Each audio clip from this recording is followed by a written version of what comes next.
Part 34. Evolution begins with Resident Evil. Author, Wei Tongmiao. Chapter 339. Alex brought her confidant Stuart to contact Luo Guang, and the three met at a beach in the Mediterranean Sea in France. Luo Guang asked as soon as they met, "Why did you choose to meet on the beach?" "Why can't we choose the beach?" Alex lay on the sun lounger and stretched out her beautiful legs. Google searched "can." "Because I just went to the beach not long ago, and the result was a bit bad." Luo Guang recalled the sunbathing before and said unhappily. He sunbathed well yesterday, and was naturally unhappy to be approached by a person who lost the big dare. Stuart interrupted their chat, "Because it is safer." "Actually, it is a surveillance device such as an anti-recorder," Luo Guang pointed out, picked up the camera he carried with him, and took a photo of Alex lying on the sun lounger. "There is another advantage, so that both parties cannot carry weapons, but this is a bit of a spoiler, and Luo Guang is not inferior to others with his bare hands. As for why he was holding a camera, it was because he was going to the beach, so he could test the camera in the warehouse of the Caucasus base." "What are you doing?" Before the main person spoke, Stuart, who had not dared to look at Alex, jumped up. Luo Guang looked at the other party with contempt and said, "Do you want a photo? This is a rare opportunity." At this time, Alex was wearing a brown suspender swimsuit with a deep V backless, and the waist and hips were tied into a bow style with ropes on both sides, swaying in the wind. Stuart was very worried about the firmness of the swimsuit, and he kept holding a bath towel in his hand, ready to cover at any time. Hearing Luo Guang's words, he became a stutterer, but he did not refuse immediately. "Okay, sit back. You are too conspicuous," Alex sighed and said.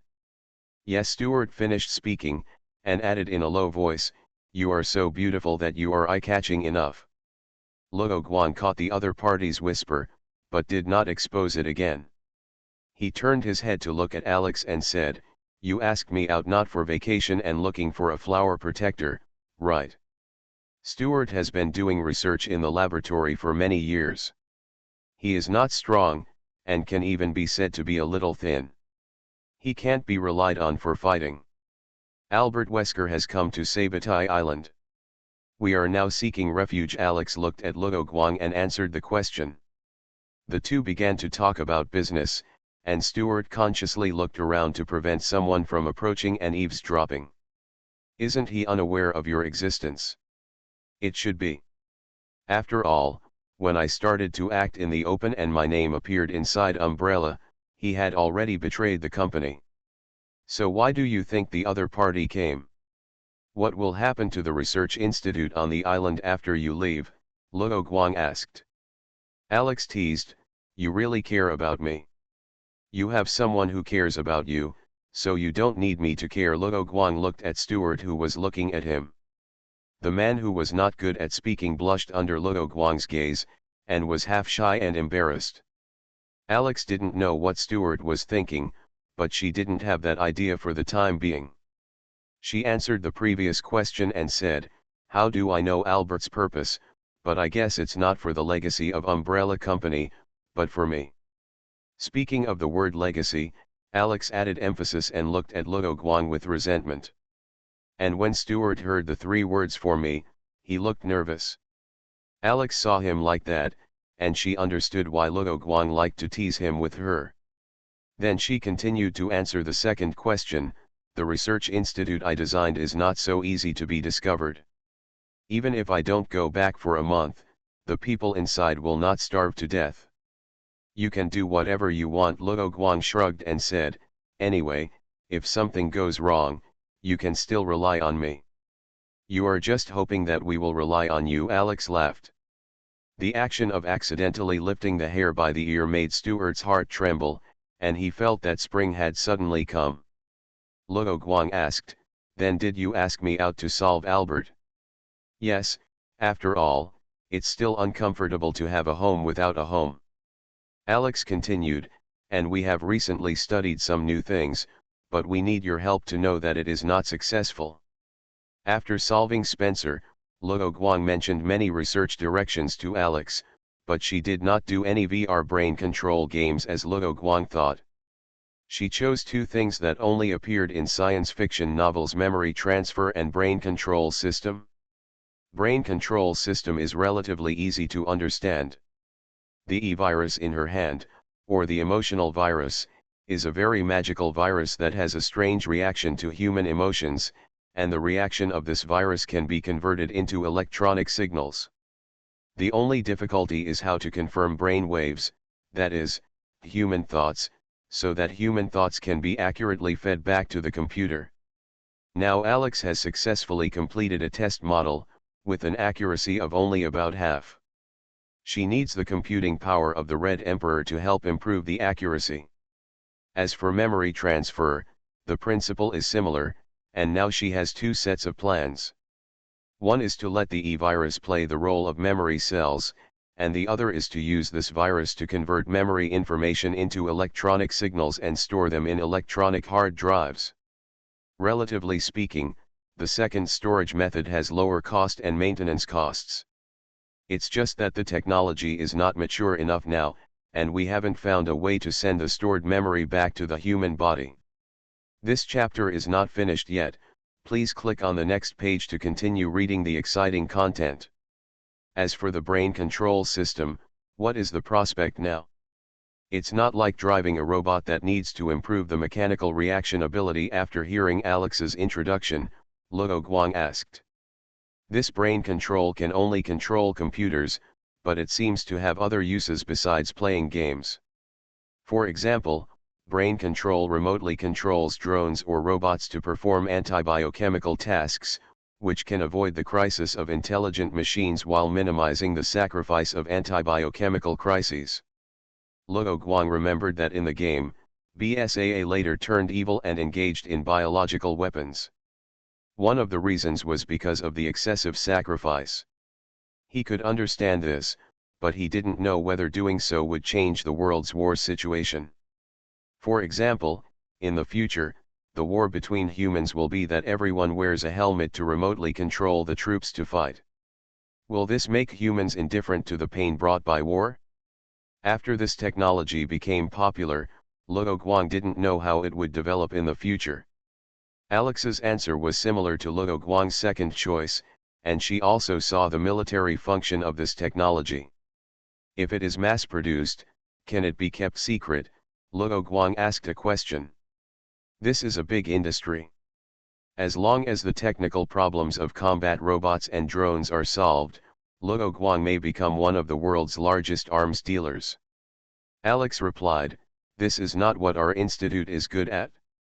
I don't seem to have come into contact with such talents here." Suddenly, Luo Guang thought of Hong Huang. Wait, I still know someone, but I don't know what his specific strength is. This kind of artificial intelligence usually has a computer expert setting, so he can ask Hong Huang when he has time. This is not something I want to worry about. Alex reached into her chest and took out a USB flash drive. Luo Guang smiled bitterly and said, "Are you doing this on purpose? I only have a place to hide things in this outfit. I must carry such an important thing with me." Alex's face showed a look of success. Luo Guang took the USB and put it in his trouser pocket. Even if it was swimming trunks, he liked the ones with pockets. Although the memory transfer technology was magical, it was not mature after all, so there was nothing to discuss. He then asked, "How do you plan to deal with Albert?" "Well." Alex did not answer immediately, and said, "What do you think?" "I will just go over and beat him up," Luo Guang replied without hesitation. "Can you kill him?" Luo Guang could not stay on Sabatai Island to protect her, so Alex wanted to solve the problem once and for all. It was rare to have a pursuer. Luo Guang did not want to solve Albert so easily, so he replied, "He is the Wesker child, with superhuman strength." He had not shown his fighting ability to the other party, so Luo Guang did not tell the truth. "You can deal with Spencer by yourself, so you must be no ordinary person. And you once gave me an arm of Albert. Don't tell me that you picked it up." Although Alex didn't know how Luo Guang got Wesker's arm, it shouldn't be a difficult task for him. That arm of Albert was also genuine, and it did have traces of the special ancestral virus developed by Spencer. Speaking of this, he was no longer sleepy, and immediately brought up what he had said before. I think you must have misunderstood something. Albert and I are friends of life and death. Didn't I say before that he entrusted his wife and children to me? That arm was broken when he was injured during a mission, and then I picked it up. You are the only one who can happily say that you picked up someone else's arm. Alex was a little speechless. No matter what, Albert is my lifelong friend, so let me take care of his affairs. Before that, you can go out and play with Stuart first. Stuart was stunned when Luo Guang called him out. He thought it was a good suggestion, but soon he turned his head to look at Alex with some expectation in his eyes. I don't care. Now that I'm in good health, I do want to go out occasionally. As soon as Alex finished speaking, Luo Guang saw Stuart with his back to his boss, clenching his fist and cheering softly. After parting with Alex, Luo Guang booked a flight to Sabatai Island overnight. For the sake of his brother, of course he had to rush there for the first time. Luo Guang didn't have much luggage on him, and he came to Sabatai Island with a smile. The security captain who received Alex's call immediately found Luo Guang and told Luo Guang the hotel location and schedule of Albert Wesker. In the end, Luo Guang chose to play with Wesker at the beach. According to the information from the security captain, I don't know if Wesker is hinting at something, but he has been addicted to sea fishing recently. And it is said that he has a lot of harvest, whether it is fish or women. Maybe this is the charm of handsome guys. Hey, how is your harvest today? Luo Guang moved a small wooden chair and held a fishing rod made of branches in his hand. Just like the fishing game we played when we were young, a branch, a thin rope, a paper clip and a small fly, these are all the components of Luo Guang's fishing rod. This kind of fishing rod is barely suitable for river fishing, and can only catch small crabs. It is now evening, and it is said that it is also the time for fish to start eating, but there are no other fishermen around. The two of them are now a bit like the underworld meeting at the seaside to fish and talk about business. It should have been like this, but when Wesker heard Luo Guang's voice, he fell off the chair directly. This chapter is not over, please click on the next page to continue reading. Have you recently changed your job to become a comedian? Luo Guang put down the chair and swung the fishing rod casually. He is now blocking the way, and Wesker can only jump into the sea and swim back if he wants to run. How do you know I am here? Wesker looked at Luo Guang fiercely and said with gritted teeth. This is the only port for the outside world to communicate with Sabatai Island. I happened to see your sunglasses when I came by boat. I was wondering if I recognized the wrong person. Luo Guang was talking to a very familiar friend. But the more he did this, the more Wesker felt that there was a huge conspiracy surrounding him. He remembered that when he was defeated by the other party before, Luo Guang also spoke to him in the same tone. That was not because the two had a friendly relationship, but because the other party felt that he had won. Seeing that Wesker did not respond, Luo Guang pretended to be a little sad and said, "You are not here to travel, are you? You, a workaholic, definitely don't have that mind. Do you have the mind to travel? It is said that the antibiochemical situation in Harlan City is not optimistic." Wesker looked around for a way to get out, and tried to change the subject. "I came to investigate some things. But seeing you here, I think those things don't matter." Luo Guang continued, "Speaking of which, have you improved your skills since we parted in the Caucasus?"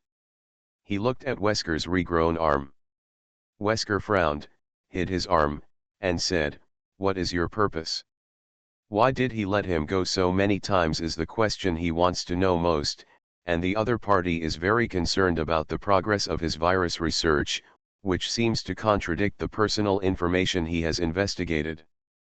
Wesker, who believes that Luo Guang is his nemesis, asked H.C.F's men to collect information about Luo Guang continuously in order to find his weakness. So far, he has confirmed a weakness of Luo Guang, and is waiting to merge the Plaka parasite with the Harlan virus that he is trying to steal, so that his combat power can be improved and he can implement his plan.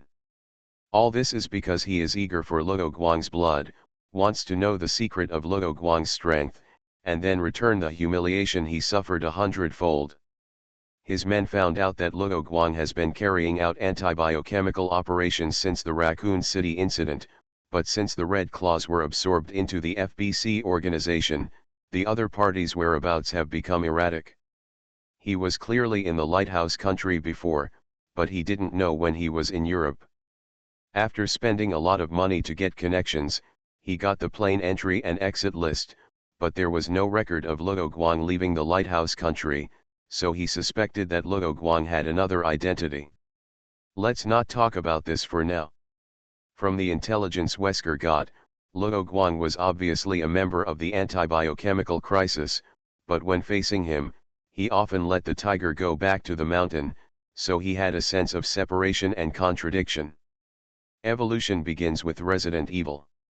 Author, Wei Tongmiao. Chapter 340.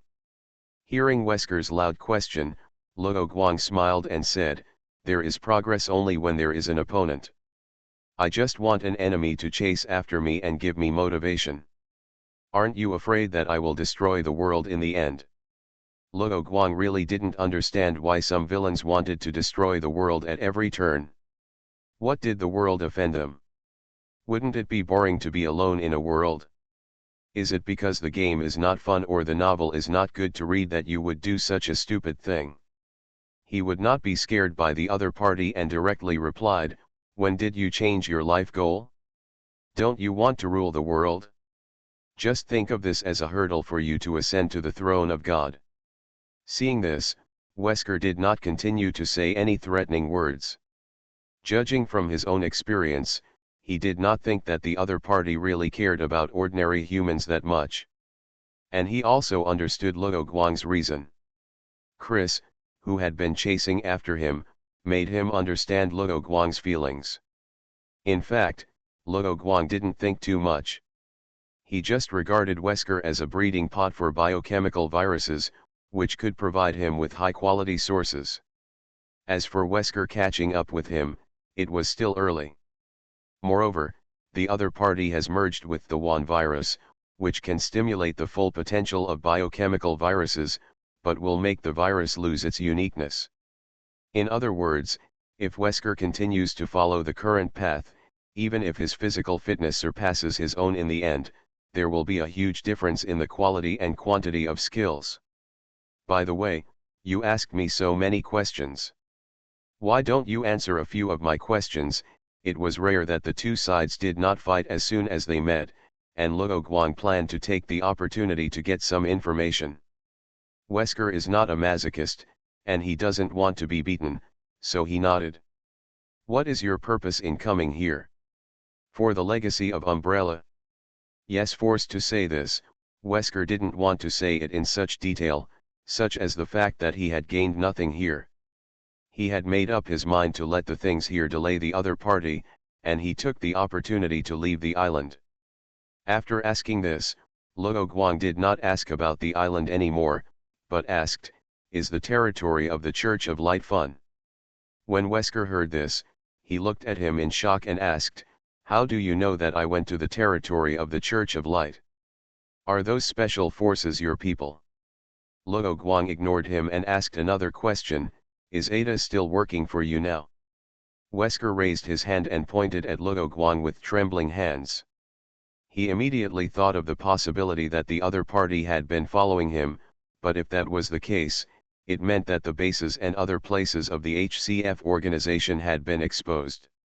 In this case, why has nothing happened to the headquarters of HCF so far? Is it because of his own reasons?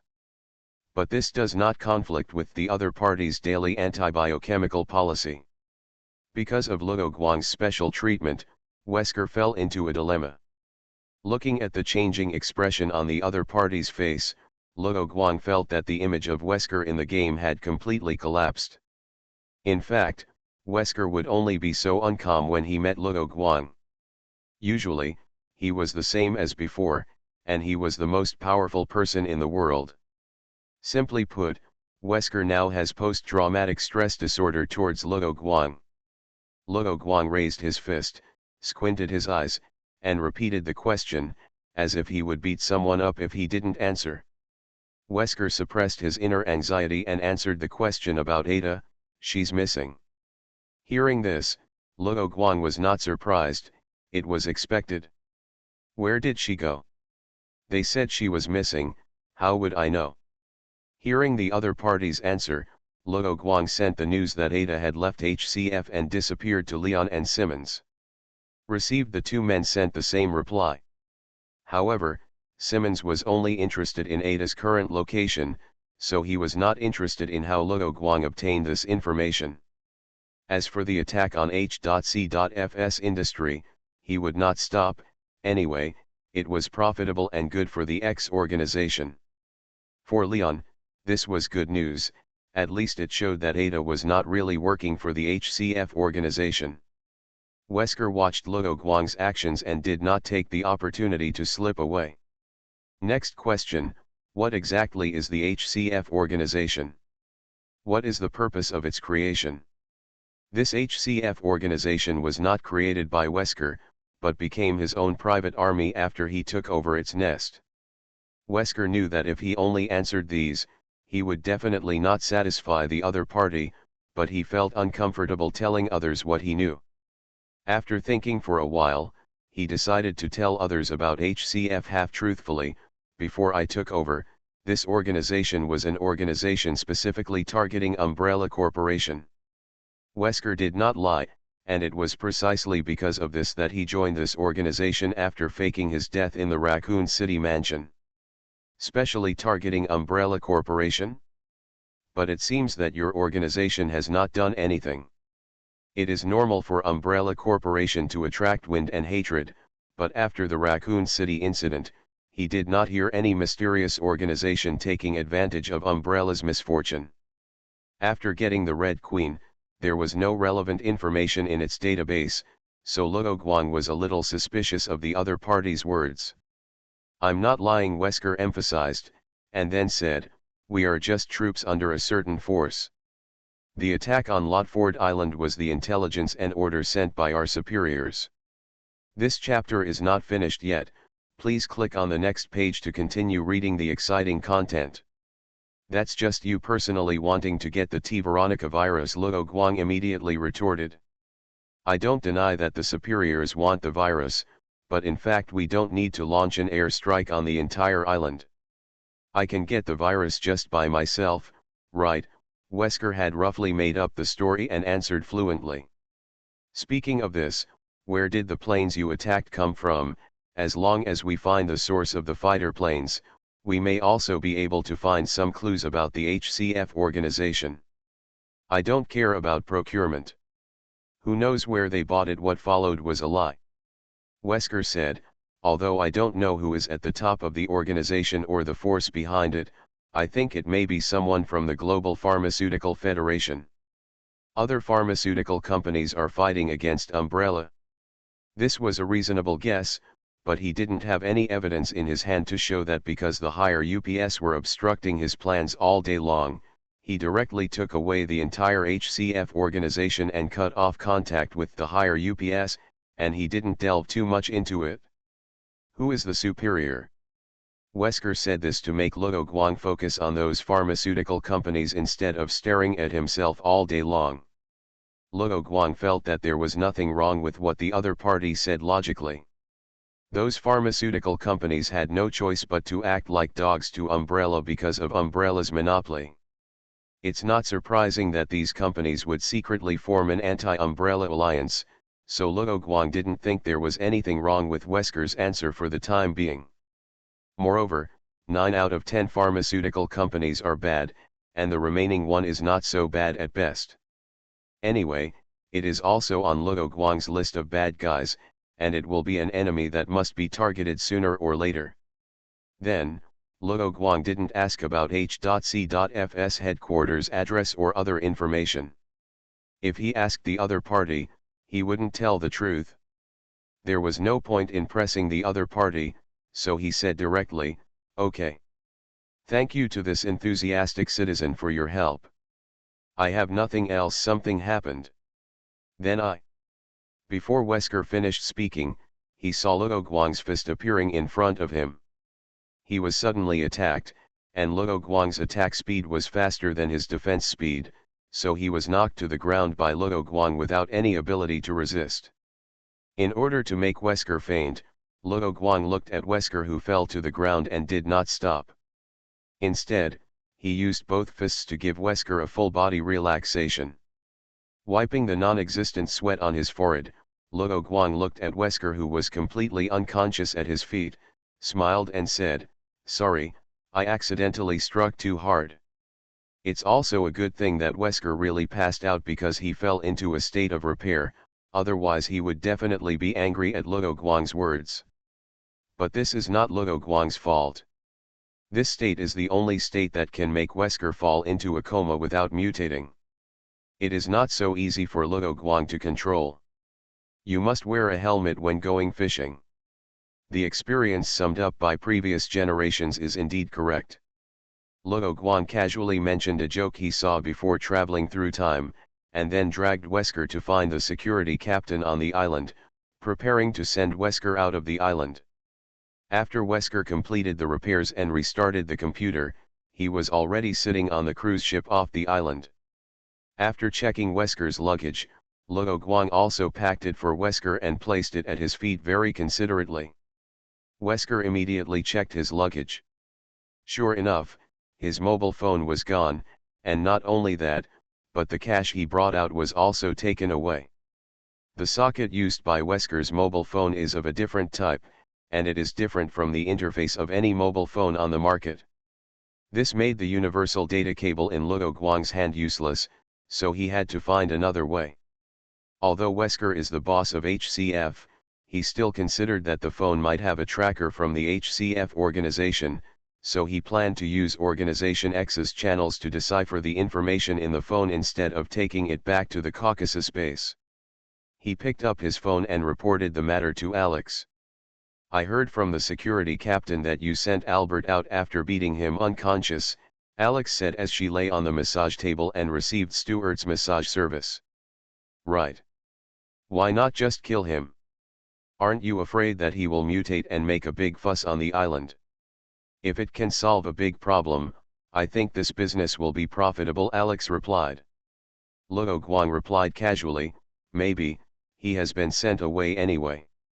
He chatted with Alex for a few more words and then hung up the phone. Just as he was about to put away his phone, there was a vibration and someone called. "Hello, Ashley." As soon as he looked at the caller ID, Luo Guang knew who the caller was. "Luo Guang, are you free recently?" Ashley's voice sounded a little shy, as if she was acting coquettishly. "I'm free now." Luo Guang works for himself and can arrange most of his time. Ashley happily replied, "That's great. Didn't I tell you before that my dad wants to treat you and Leon to a meal?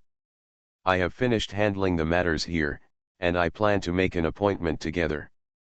"Okay, but I'm in Europe now, and it will take some time to get back to the lighthouse country." As soon as Luo Guang finished speaking, Ashley immediately invited him. "It just so happens that I'm in Madrid, Spain now. How about you come and go back with me?" Ashley, who was twisting and turning on her bed at home, said, "We can play for a few days before going back." "Won't your father let you go back as soon as you finish your work?" Luo Guang said, "and there should be someone around you to protect you now." This chapter is not over yet, please click on the next page to continue reading. According to his understanding, President Graham is not the kind of person who will step into the same trap. "Oh, don't say it. I'm almost annoyed. I have completed the agent training, but my father still doesn't trust me," Ashley complained about her father. "Your father also cares about you. And you also know that training and actual combat are two different things. Anyway, Your father will not participate in the election. When your father is no longer president, naturally no one will deal with you specifically, Luo Guang defended Graham. Ashley pouted and said, I know. I'll wait for you in Madrid. Remember to call me when the time comes. She felt a little hurt that he hadn't called her for so many days. Got it, Luo Guang replied with a smile. After hanging up the phone, he prepared for this journey. At the same time, he thought that after Jill completed the Harlan mission this time, he would drag his girlfriend to travel and relax. After changing planes, Luo Guang arrived in Madrid that night. Thinking that it was late, he sent a message to Ashley and prepared to go to the hotel under the X organization to rest. There were a number of rooms in the hotel that were specially used by the official members of the organization, so he didn't have to worry about having no place to stay. He could also hand over Wesker's mobile phone to the people of the X organization. When Ashley woke up early the next morning, she saw Luo Guang's text message and couldn't help but feel annoyed that she went to bed early yesterday. That was a good opportunity to invite the other party to stay at her home. When she came out wearing her newly bought pajamas, it would definitely make the other party unforgettable. Unfortunately, there is no if. The next morning, Ashley found Luo Guang. The two had only played for a morning, and the bodyguard who had been protecting Ashley came over with a ticket to Washington. Ashley was still thinking about how to arrange the afternoon, but was caught off guard by her father's backup plan. Because Ashley's mobile phone cannot be monitored, the bodyguard immediately reported the latest intelligence after Luo Guang appeared. When Ashley's father, President Graham, knew that Luo Guang and his daughter would meet, he guessed that Ashley would definitely not come back immediately, so he personally ordered to prepare tickets and let the bodyguard send the two back. Haha, Luo Guang looked at Ashley's depressed look and felt a little rare. Ashley said unhappily, "You're still laughing. Sorry. But we should go back and pack our luggage quickly." Luo Guang didn't want to make it difficult for the bodyguard, so he took the initiative to mention it. Then let's go out and play next time and leave them all behind.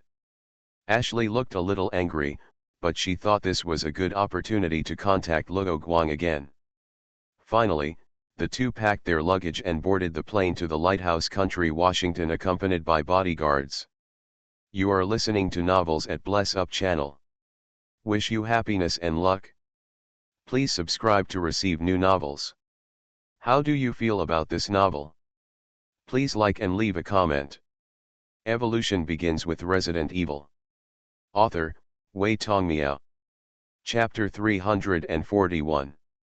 The reason why Ashley didn't take a private plane back to the Lighthouse Country was to avoid being criticized. Although her father didn't plan to participate in the next presidential election, he didn't plan to quit politics directly, so he should be a little careful in this regard and not be caught by others. It's better to be safe than sorry. It would be troublesome if he was photographed by someone with bad intentions. Not only him, but his daughter Ashley would definitely be hostile to people, which was something Graham didn't want to see. Now, in addition to the bodyguards, there was also Luo Guang, who had rescued Ashley from the dangerous place of the Illuminati, so he was relieved to let his daughter take this ordinary public flight. The plane of this flight was a Boeing 747 passenger plane with a double-decker cabin structure.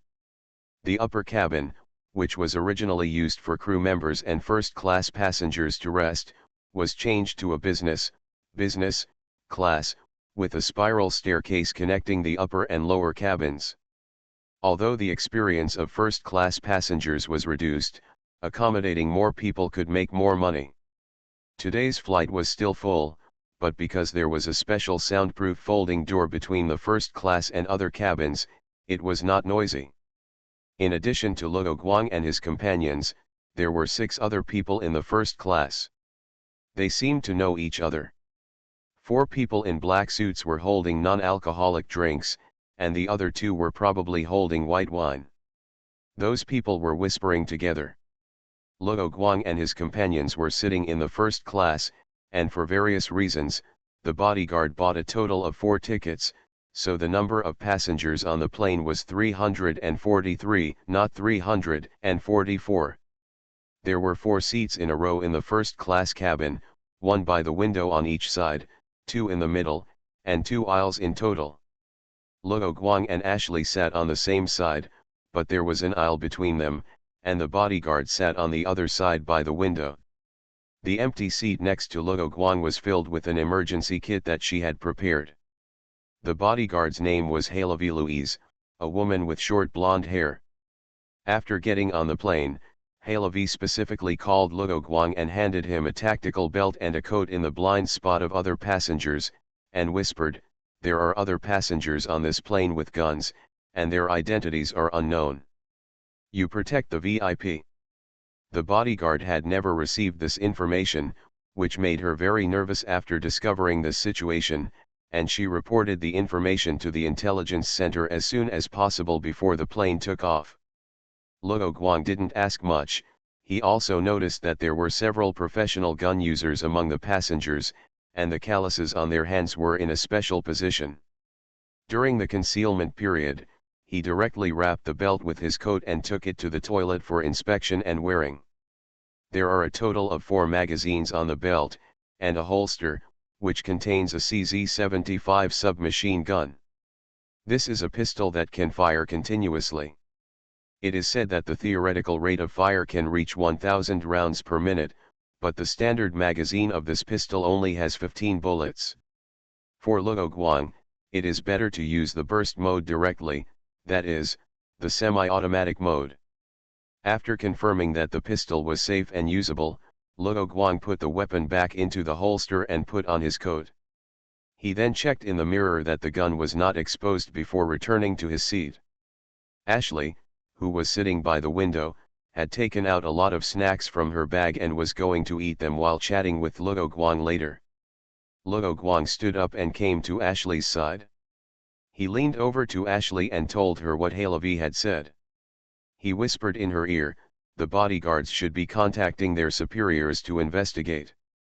He explained the situation so that Ashley could react faster when something happened. Then he continued, so now we should do what we should do. After that, Luo Guang was about to pick up a piece of potato chips and pretend to pick up snacks and return to his seat. As a result, Ashley hugged Luo Guang's neck and whispered in Luo Guang's ear, "I know, you have to protect me." Luo Guang just said such a long paragraph in her ear, which made her ears itchy, so this was revenge. Luo Guang didn't care about the other party's ambiguous actions, nodded directly, turned around and took the whole bag of potato chips away, and returned to his seat.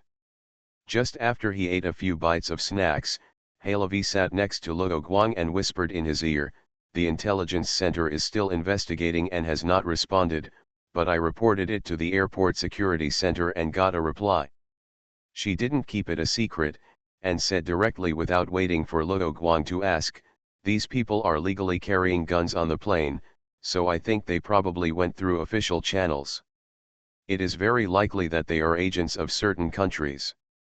Halevi didn't point out which countries' agents they were because the security center didn't leak the information for confidentiality, and in turn reminded her to keep it confidential and not cause panic. In order to avoid misjudgment, she didn't say her guess a special external intelligence organization of the lighthouse country. On the other hand, since the airport security personnel knew about this, it means that the captain on the plane should also know about it. After all, the most important roles on this plane are the captain and the co-pilot, and this special situation will definitely be explained clearly. No matter what, it's not a good thing for those people to bring guns on the plane. They are either escorting criminals or transporting some important items, Luo Guang whispered back. Halevi nodded, but the target of these people was not something she, a bodyguard, should care about. She was only thinking about how to protect Ashley in case of an accident. "You didn't listen to me at all." Just as Luo Guang and Halevi were exchanging information and eating snacks, there was an angry roar from the 6 people who had gathered to chat. This chapter is not over, please click on the next page to continue reading. The person who spoke loudly was a man with glasses wearing a light blue shirt and gray-brown trousers. He was holding a wine glass in one hand and holding the collar of another person in dark green clothes with the other hand. He was roaring at the other person with a red face. Another man in a black suit quickly stepped forward to stop him, pressed down the other person's hand holding the clothes, and glanced at Luo Guang and the others with a slightly apologetic smile.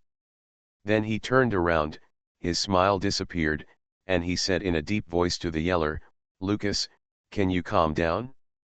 Is there any point in yelling here?" Lucas, the man with glasses, let go of his hand and stared angrily at the man in the suit. Although the man in the suit was a head shorter than Lucas, he was as powerful as the other. After taking a step closer, the man in the suit whispered, "If we hadn't controlled the situation at that time, you know Kelly would have died long ago." The man in beige clothes echoed, "Paul is right. This is the only way we have a chance to save her now. You making a fuss here will not solve the problem at all. Paul Judd, this is the name of the man in the black suit. As for the man in dark green clothes, his name is Leo Bennett." Lucas wanted to retort, but Paul suddenly spoke louder and interrupted, "Hey." Then he whispered, "She was almost dead at that time. Now we are the ones who saved her and gave her a chance to live, not you, the husband who was not with his wife when the accident happened." As soon as Lucas heard this, he instantly bent over and lowered his head, and the aura caused by the alcohol stimulation immediately dissipated.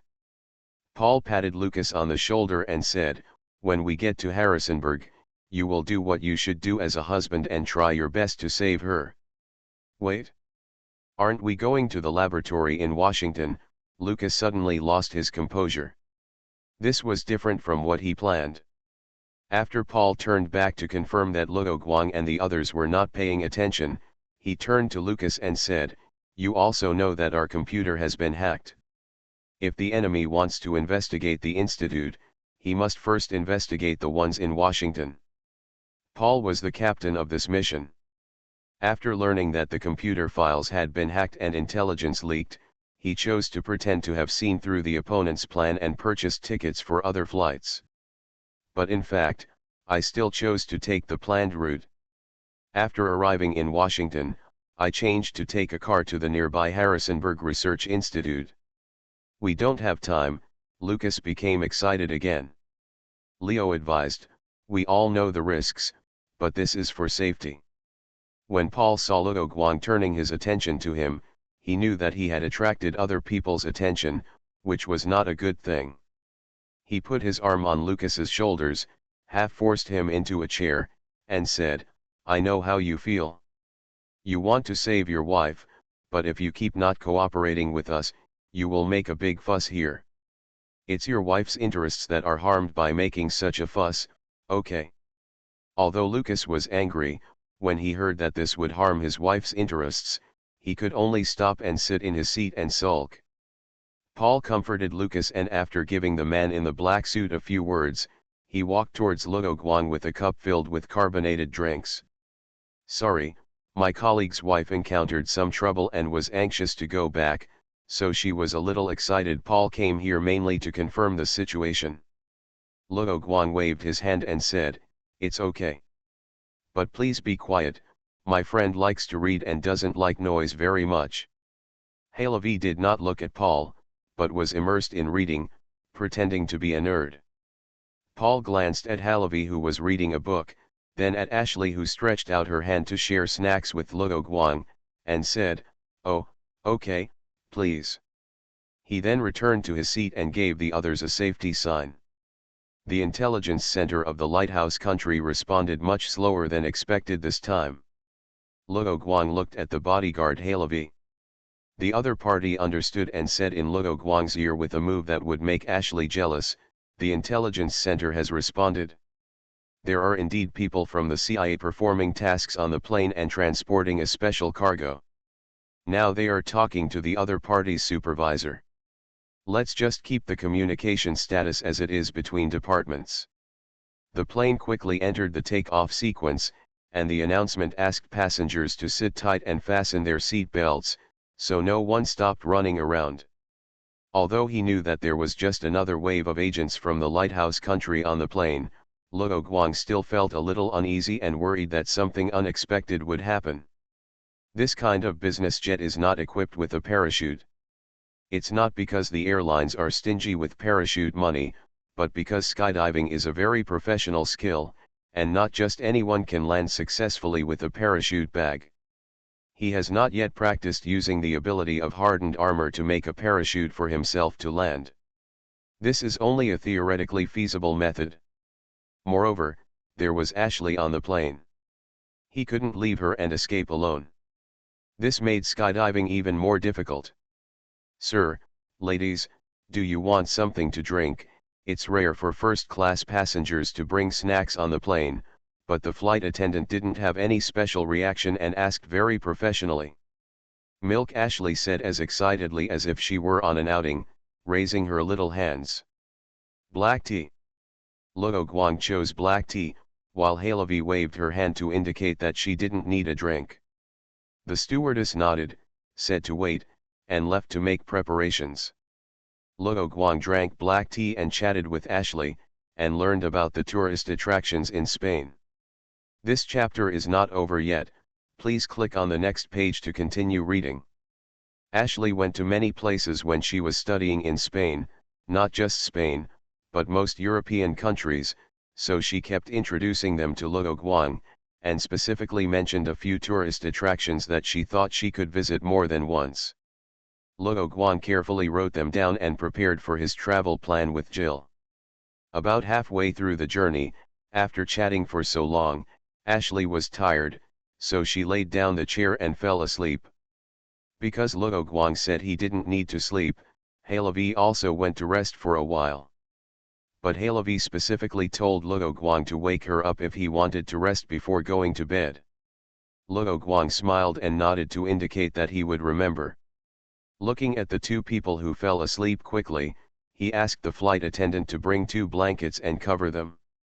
After about half an hour, he looked at the positioning map on the screen in front of him and found that the plane had traveled half of the distance. He prayed in his heart that the journey would be safe, and suddenly a broadcast sounded. "This is Captain Tucker Smallwood of Flight IB 3322. The plane ahead is about to encounter severe convective weather. Please return to your seats, adjust your seats, and fasten your seat belts. The plane will be bumpy and vibrate at that time, which is normal.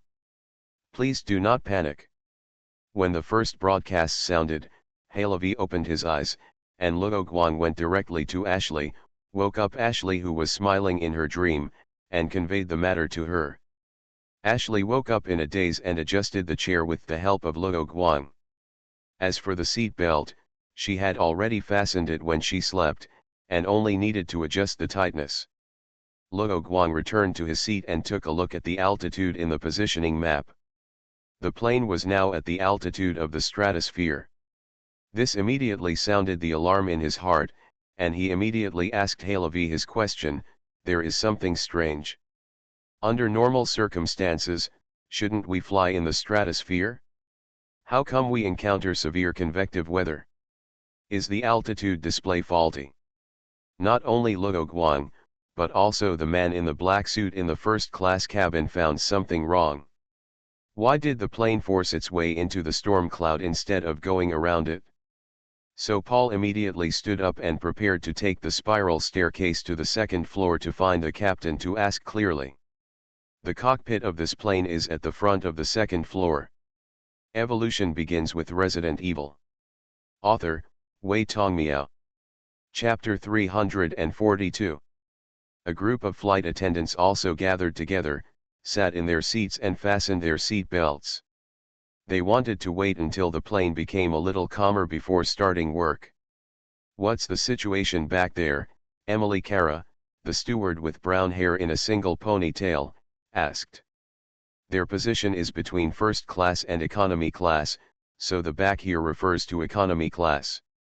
Stacy, an African-American flight attendant responsible for economy class passengers, replied, "Everything is normal and no one is making any noise." I'm glad I don't have to deal with children on this trip. Children are often one of the difficult characters to deal with. If this naughty child has a pair of naughty parents, he will be the last passenger that the flight attendant wants to receive. Emily continued to ask another flight attendant, "Stewardess, where is it above?" Anachara, who has a blonde shawl hairstyle and is in charge of the business class passengers, replied, "The passengers are in stable mood and everything is fine, except that there was a first-class passenger who went to the business class and said he was looking for the captain, but I stopped him." "Which batch?" Emily asked. Anna replied, "The ones mentioned above. Those are key passengers." "Didn't our superiors tell us to leave them alone?" Stacy asked.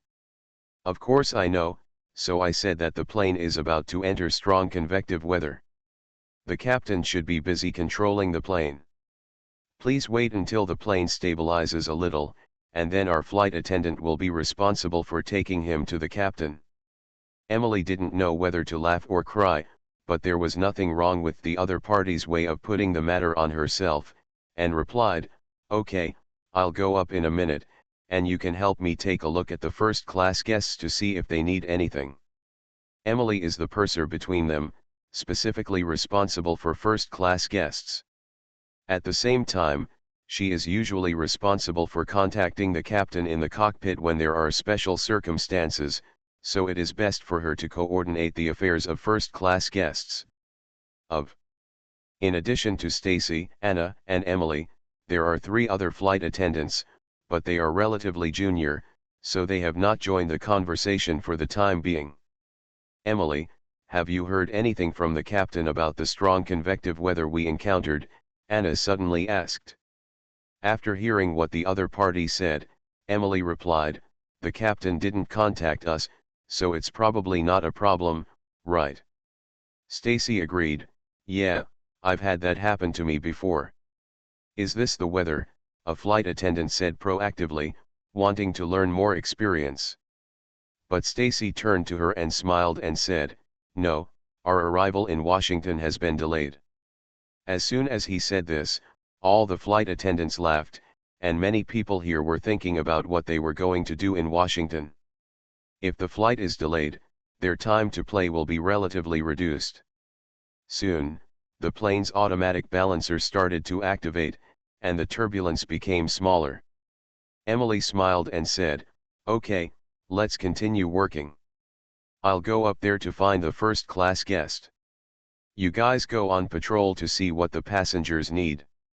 At this time, there may be passengers who are hungry, so they can push a dining cart to ask." "Copy that." All the flight attendants replied in unison. In addition to the passengers' luggage, the aircraft cargo hold also has a special area specially designated for storing the CIA's special cargo. The cargo was not small, and it kept making buzzing sounds and vibrations, because a mobile refrigeration machine was connected next to the cargo box. The refrigerator itself can maintain refrigeration for 8 hours in the event of a power outage. You can also use an external power supply to charge at ordinary times or use the external power supply to directly power the cooling when fully charged. Behind the special cargo, there were 2 CIA guards, wearing yellow chemical protective suits, each holding an MP5K submachine gun. They lost the lot and were assigned to work the first shift here by Paul. "What's going on?" The environment in the cargo hold was much worse than that in the passenger cabin, and there were no warehouses or radios. One of the guards held the fixed railing and asked about his companions. The companion replied, "Maybe it's bad weather, it shouldn't be a big problem." "Hey, I really envy the other guys. They can eat, drink and have fun in the first-class cabin, and maybe have an affair." The conversation started, and the 2 of them continued chatting, "Otherwise it would be too boring to stay here. We can't help it. We are unlucky, and it's almost time to change shifts. Although no one likes to come here to guard the goods, this plane journey is not short, so rotation is the best option." Hearing what his companion said, he looked at his watch and said, "That's right." As if their captain Paul heard their conversation, the cord phone in the cargo bay rang. There are such wired telephones in each cabin inside the aircraft to facilitate contact and confirm the situation of various parts of the aircraft. Jingle bell, jingle bell. This phone ringtone was the default ringtone in my mother's day. The guard who answered the phone said with a smile, "Hey, this is the cargo hold. Potter? I'm Paul. Things are a little weird right now. I need you to stick to your posts until the situation is resolved before changing shifts." Anyway, he couldn't get to the cab for the time being, so Paul borrowed the aircraft's internal phone to call the people in the cargo hold. He was worried that the two men would let down their guard. Potter's first reaction was reluctance. Why? Stop complaining. This is a serious matter. If something goes wrong, you can just wait to feed the fish in the Atlantic Ocean. Paul was not happy. His subordinates were too easy to do in their daily tasks, and their mentality was a little floating. This chapter is not over yet. Please click on the next page to continue reading the exciting content. Yes, Porter had no choice.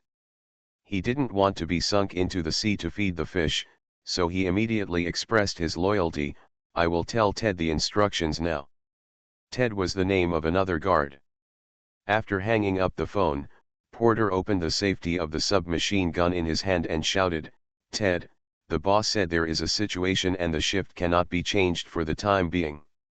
After saying the boss's instructions, Porter waited for a few seconds but did not wait for a response from his companions. Although he seemed to be careless before and didn't take the mission seriously, Porter was an agent trained by the CIA after all, and he immediately felt something was wrong. "Ted," he shouted again, while holding the submachine gun on his waist with one hand and aiming in front of his body, and picking up the landline phone again with the other hand, ready to call back to tell Paul that something might have happened. The peripheral vision looked at the button of the phone, and just with this action of looking away, the enemy hidden in the shadows opened fire.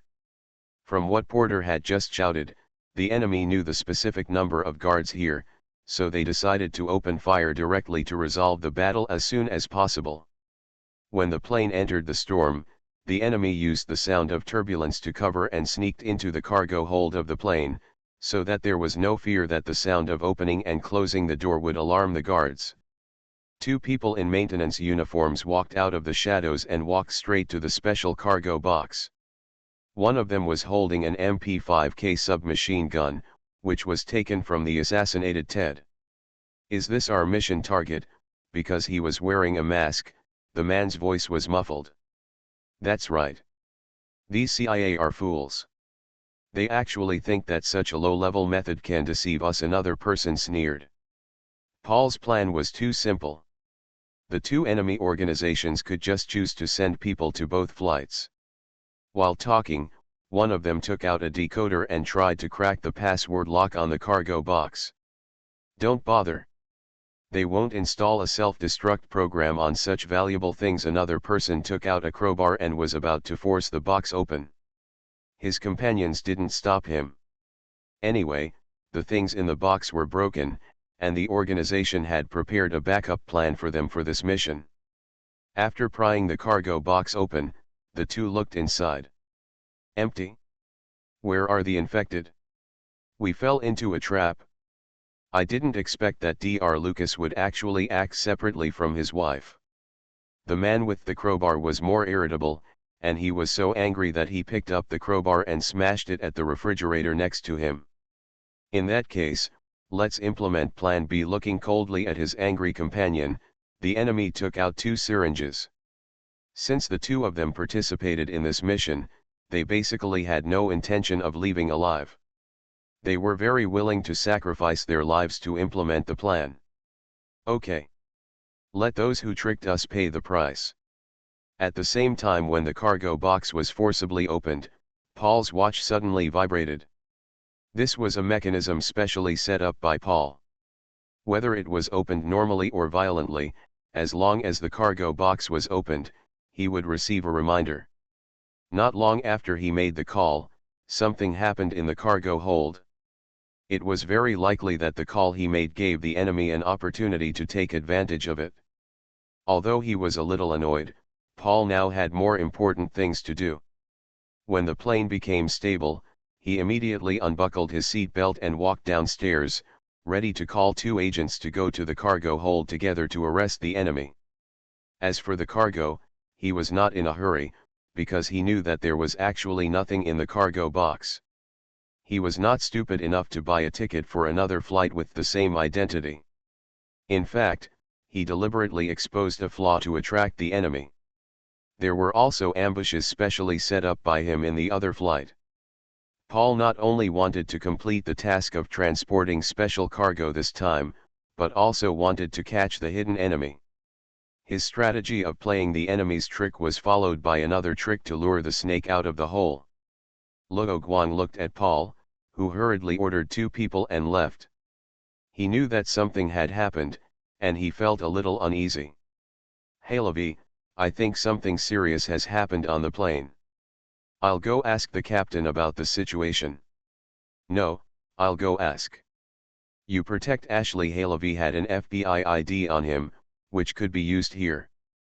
The CIA and the FBI have different working styles and different working philosophies, so the relationship between the two sides is not very good. Therefore, Levi has never used this identity to communicate with Paul, but went to the channel of the Superior Special Operations Command.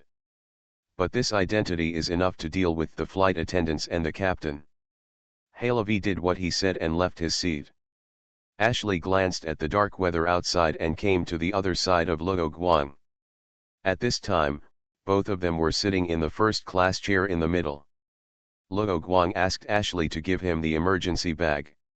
He wanted to open it to see what was inside in case of emergency. "Ashley, did you learn parachuting during your agent training?" Luo Guang looked at the only parachute in the bag and realized that it was prepared for Ashley alone. However, he didn't complain about Levi not preparing a few more parachutes.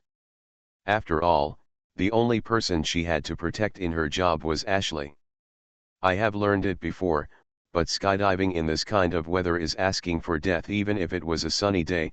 Ashley was not completely sure that she would be able to successfully skydive from such a high place. "That's it? Hold this and hide it." Luo Guang thrust a G19C pistol to Ashley. This chapter is not finished yet. Please click on the next page to continue reading the exciting content. This gun is a reduced version of the G17 pistol. It is smaller in size and weight. It uses a 15-round magazine and is easy to carry concealed. However, the reason why Levi chose this gun was not to be concealed and easy to carry, but because it was more suitable for women, that is, Ashley.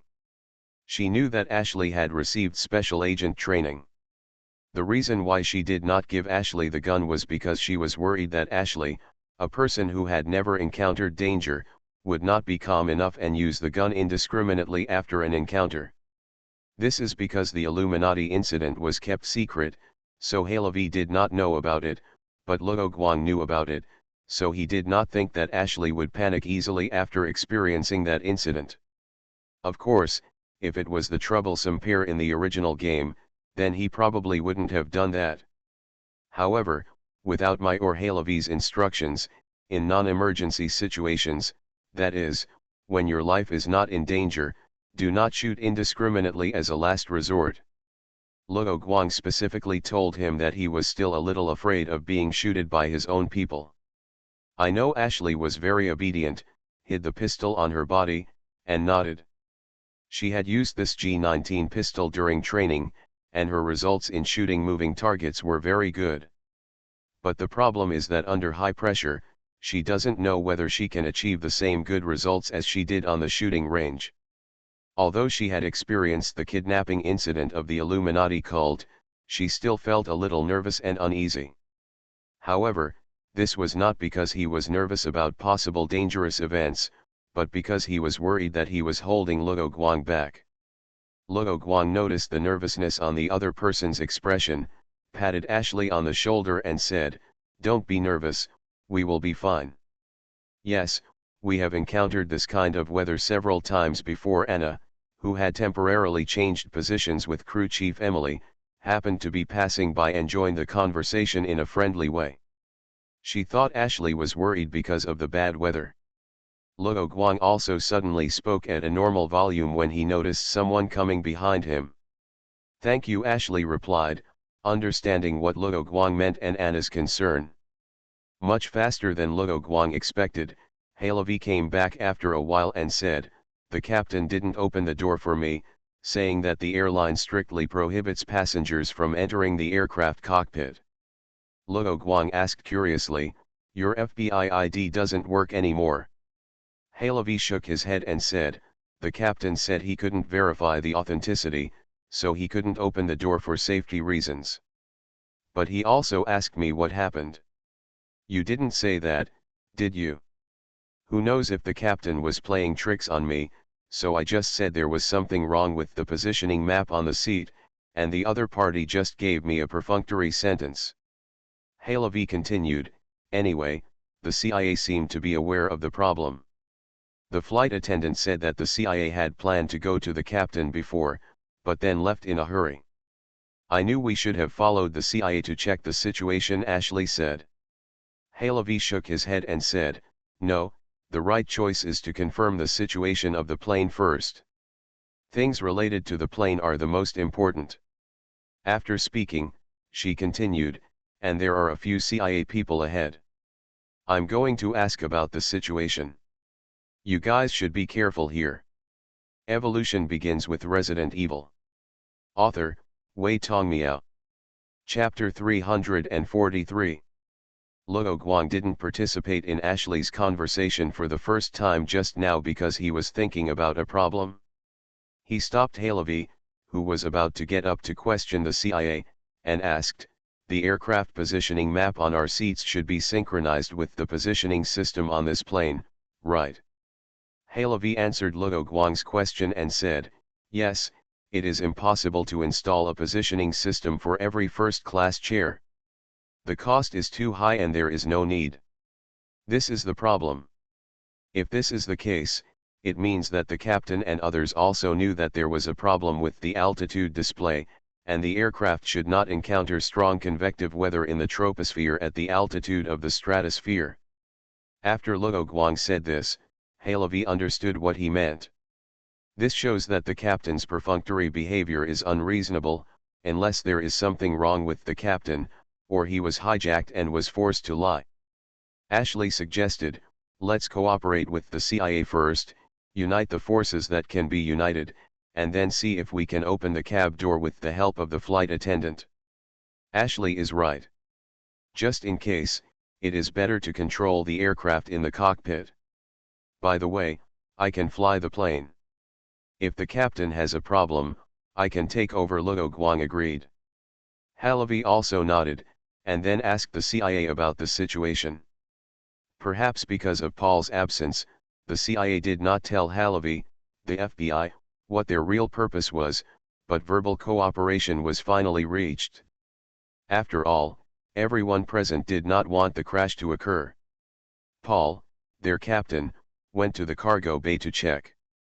The specific mission situation will have to wait until he decides whether he can tell us. Halavi told us the situation. Luo Guang nodded, ready to wait and see what would happen. On the other side, after Halavi returned to Luo Guang, Lucas immediately stood up and walked to the warehouse without saying anything to the others. When Paul took people to check, he did not tell Lucas, who fell asleep because of drinking. He immediately couldn't sit still after overhearing what Halavi and the man in black were saying. Only to keep his wife's secret, he didn't get up immediately. "Where are you going?" Leo grabbed Lucas' hand and asked. He and Lucas both have PhDs in virology, and they are also the researchers who delivered the cargo this time. And that special cargo was actually a person, an infected person to be precise. The infected person's name is Kelly, and she is Lucas's wife. The virus infected by Kelly begins with a biohazard incident, Chapter 90, that occurred in the year the Red Claws were established. The name of this virus is Lois virus, because the first human being diagnosed was a little girl named Lois, and the first organism in which the virus was detected was a puppy she raised. The puppy bit Lois and her grandmother after becoming infected, eventually causing a biological crisis in a Madrid apartment that year. Fortunately, the Raccoon City incident had just passed not long ago, and it happened in the capital area, so it got the attention of the Spanish government and successfully limited the scope of the disaster to this apartment building. At that time, the Red Claw sent their team to the apartment building to perform rescue and cleanup missions. Although they lost a few manpower, they quickly eliminated all the zombies there and discovered an abandoned secret room in the attic of the apartment. Research room. The little girl Lois, who was infected with the virus, was forcibly imprisoned here and was subjected to inhuman abuse by the researchers.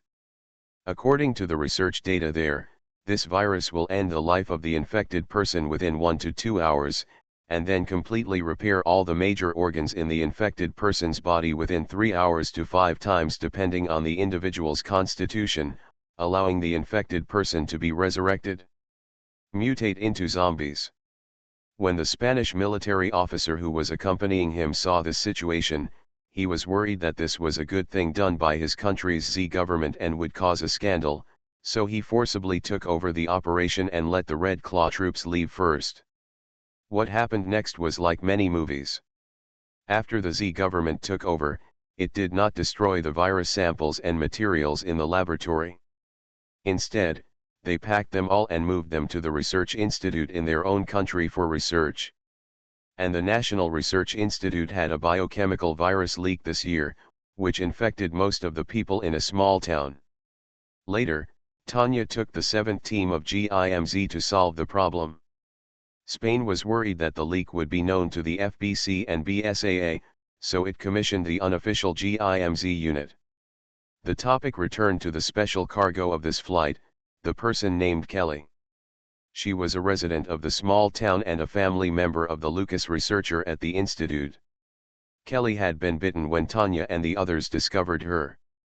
Fortunately, at that time, Spain already felt that it could not research anything useful, so it chose to drag the lighthouse country into trouble so that it could get a share of the pie, so there were researchers from the lighthouse country in the institute.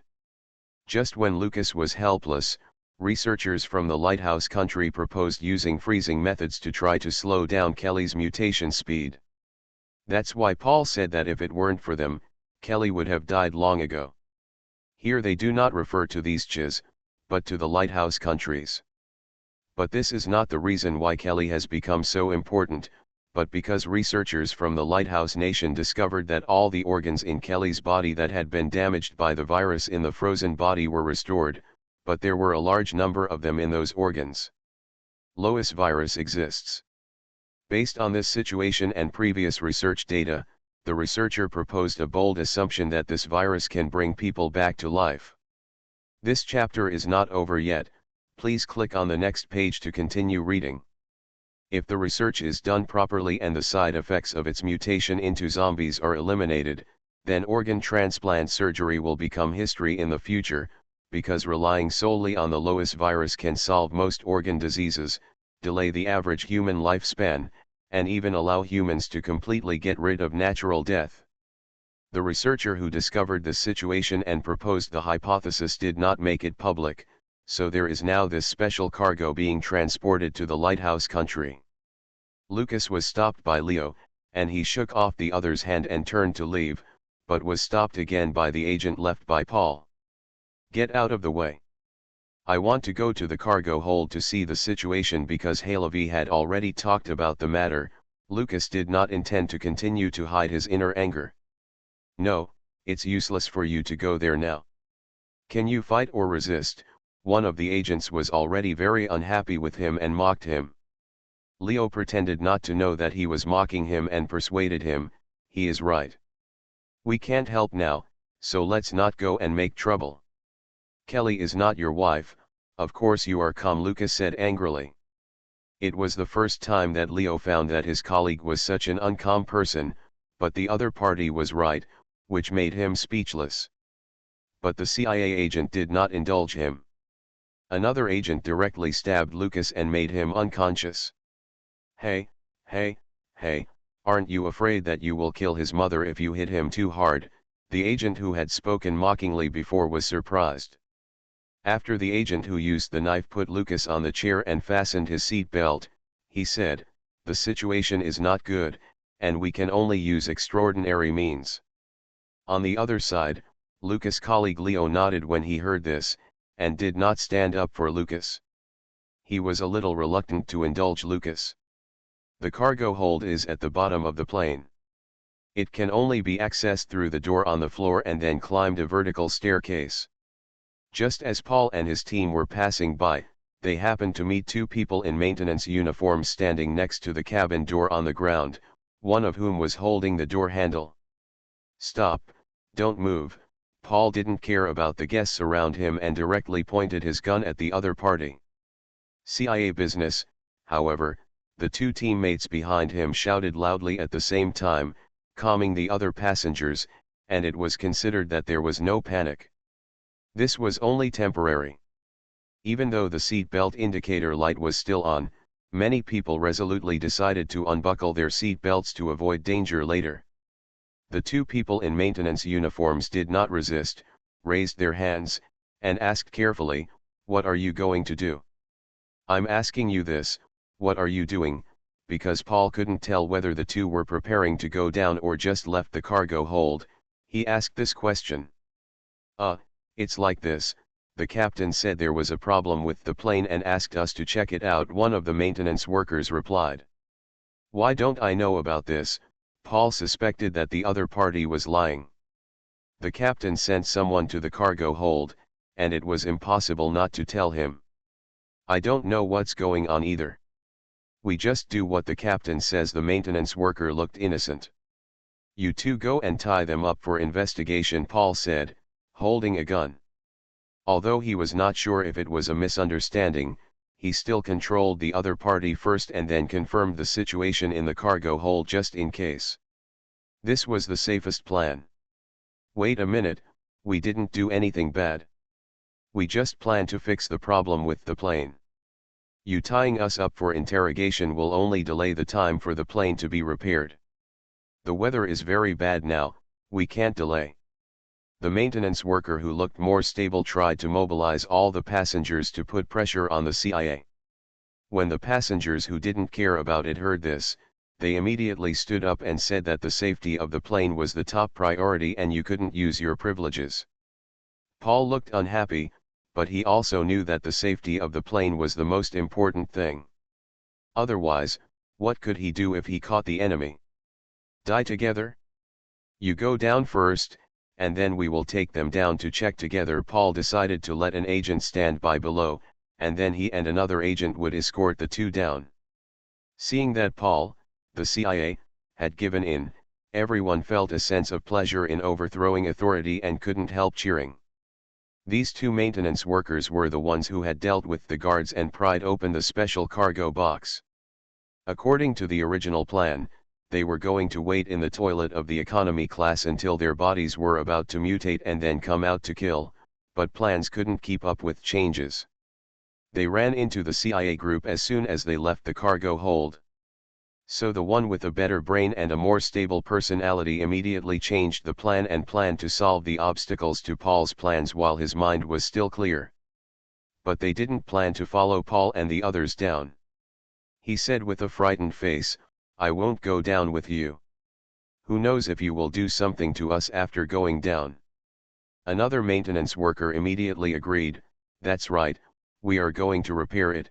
Can't you just ask the captain directly? Why do you have to let us go down?" Although the person who agreed was more irritable, he felt happy when he saw the CIA's frustrated look, so he didn't care. The original passenger seemed to be a judge, thinking that he could control the situation, and shouted that it was right, asking Paul to ask the captain. People's emotions were easily aroused, and some people who did not join in the booing and held different opinions also shouted a few words in this atmosphere. Paul did not intend to arouse public anger. Anger could not solve the problem. The pistol bullets were limited, and the passengers on both sides of the corridor could also prevent him from firing a second shot. This chapter is not over, please click on the next page to continue reading. The two agents behind him focused on Paul and did not provide him with any useful advice. Paul did not think of a way to have the best of both worlds for a while. At this moment, a guest behind Paul and his friends stood up, took out his ID to show the people around him, and said, "Everyone, I am a policeman, why not listen to my advice?" Paul did not speak, and the two maintenance workers did not care. Seeing that no one stood up to refute, he suggested, "We can ask the flight attendant to ask the captain if there is a problem with the plane, and then you can send someone to check the situation in the cargo hold, and I will help you watch the two maintenance workers. How about it?" The other party's suggestion is good, but the problem is whether this policeman is real, so Paul first asked a subordinate to check the other party's ID. Although they cannot use network communication and use the CIA database to confirm the other party's identity, they, the agents, are still quite experienced in how to distinguish the authenticity of the ID. After all, they often need some fakeids to cooperate with operations. After checking the ID, the subordinate handed it back and said to Paul, "It's real." The policeman looked as if it was a matter of course, walked to the agent and took back the ID. "Okay, let's follow your plan." Paul was so easy to discuss because he knew that there was nothing in the special cargo box and was not anxious. Soon, an agent went down, and Stacy, the flight attendant who had been on standby, also went to find the captain after receiving Paul's instructions. On the surface, it still seemed to be a 3-on-2 situation, but for the two maintenance workers, it was now 3 on their side. Suddenly, the two maintenance workers rushed towards Paul to attack, as if to prevent their bad deeds from being exposed. Paul had been alert all the time and reacted quickly. He blocked the opponent with his left hand and drew his gun with his right hand to shoot. But the enemy seemed to be crazy and bit Paul's left hand directly. He was shot but couldn't let go. The corridor was not suitable for two people to stand side by side. The other agent who stayed did not join the fight, but immediately drew his gun to kill the two maintenance workers. As a result, the agent felt a pain in his back. It was the policeman holding a syringe in his hand and inserted it into the agent's kidney. Then, in the eyes of a group of passengers who were at a loss, the J policeman broke the neck of the CIA agent. Things happened quickly. No matter how powerful Paul was, he could not fight 3 alone, and soon followed in the footsteps of his men. "It's really scary, how is the box?" The maintenance worker who was shot spat out blood foam, and another person helped to reply, "Yes, the cargo box is empty." As soon as the other person said that, he understood the decision of the two people and stretched out his hand to let the maintenance worker bite him. Because the special folding door between the first class and economy class had a very good sound insulation effect, Luo Guang and others did not hear the movement in the economy class until several people in the economy class rushed in under the leadership of a novice flight attendant. You are listening to Novels at Bless Up channel. Wish you happiness and luck. Please subscribe to receive new novels. How do you feel about this novel? Please like and leave a comment. Evolution begins with Resident Evil. Author, Wei Tongmiao. Chapter 344. At the moment when the folding door opened, screams and zombies' roars came from the economy class. I hope readers will remember our domain name Taiwan Novel Network rightward arrow. There was no point in staying in the first class, so Luo Guang immediately said, "Let's go to the cockpit." Although the cockpit door was very solid, he still felt that he could touch it. It would be best if the door was controlled by a computer. General electronic door locks do not need to rely on the network, and can be cracked by the computing power of the watch alone. Ashley and Halevi had already made preparations and followed Luo Guang to the business class on the second floor. To get to the cockpit of the plane, that was the only way. And those who came from the economy class ignored Luo Guang and others, turned around and closed the folding door, and then pushed the dining cart and other things to block the folding door. There were other living people in the economy class, but they could not care so much, their lives were important.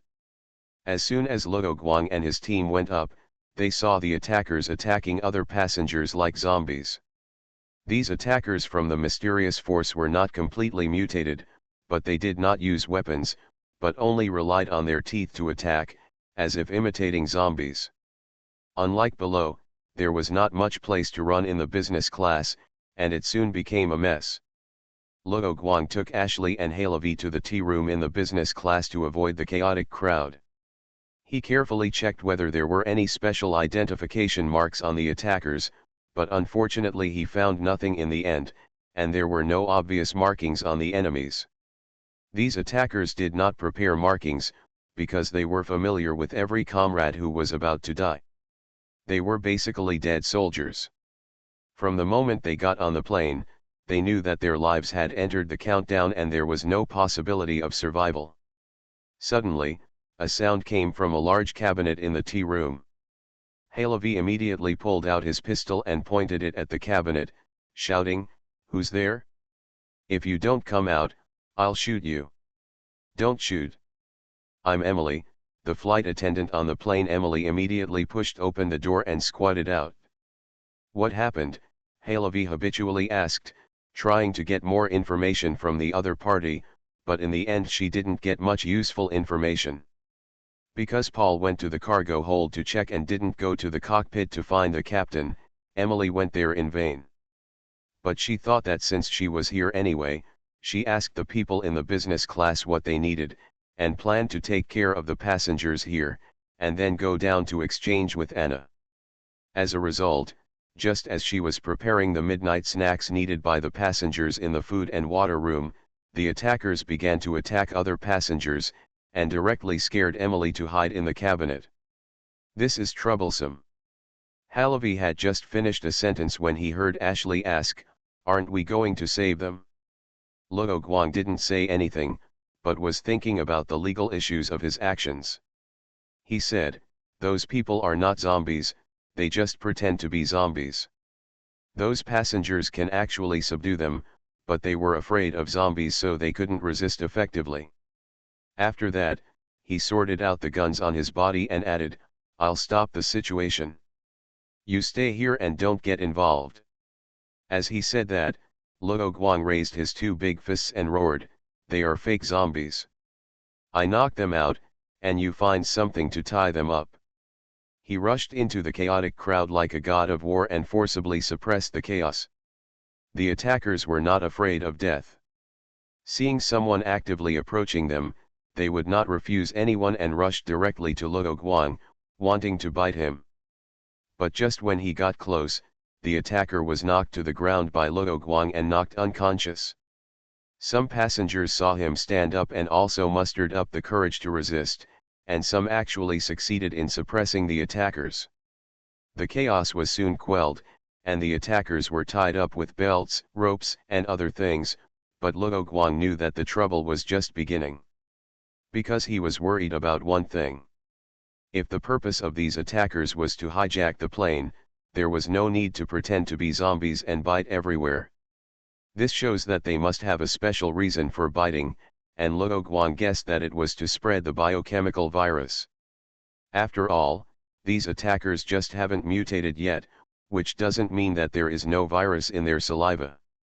Looking around the business class, there are many injured people, so there will be greater resistance to what he is going to do later. He will try to save more people, but he won't be so saintly as to try to save everyone.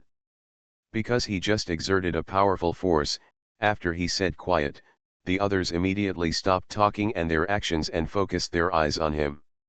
These people are biochemical terrorists, and their purpose is to spread biochemical viruses. Luo Guang's words directly blew up the entire business class.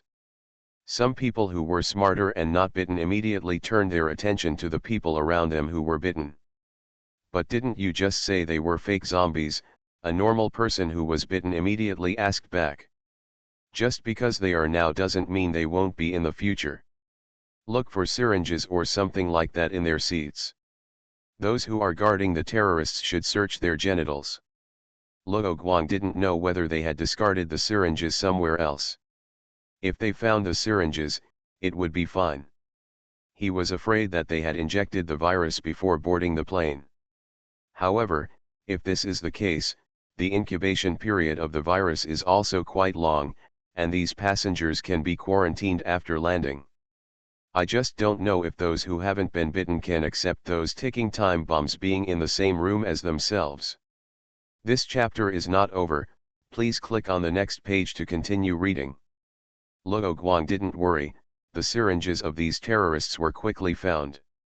A strong man picked up a terrorist, slapped him twice, woke the man up, and asked, "Is there a biochemical virus in your body?" The terrorist had just woken up and was a little confused. Hearing the strong man's words, he nodded. As his mind began to spin, he reacted and laughed and said, "That's right, those of you whose skins were bitten by us are all infected with biochemical viruses, and you will all turn into zombies, ha ha ha ha." Luo Guang felt that there must be something wrong with these guys' minds, but fortunately he spoke so straightforwardly, so he didn't have to waste time proving anything. "What is your purpose?" Luo Guang was concerned about this. But a passenger interrupted, "Who cares what their purpose is? The most important thing now is the antidote. I don't want to become a zombie. Among the current biochemical viruses, only the T virus has an antidote on the market, and you obviously don't seem to be infected with the T virus." Luo Guang's words were more rigorous, because he knew whether there were antidotes for other viruses, but not announced.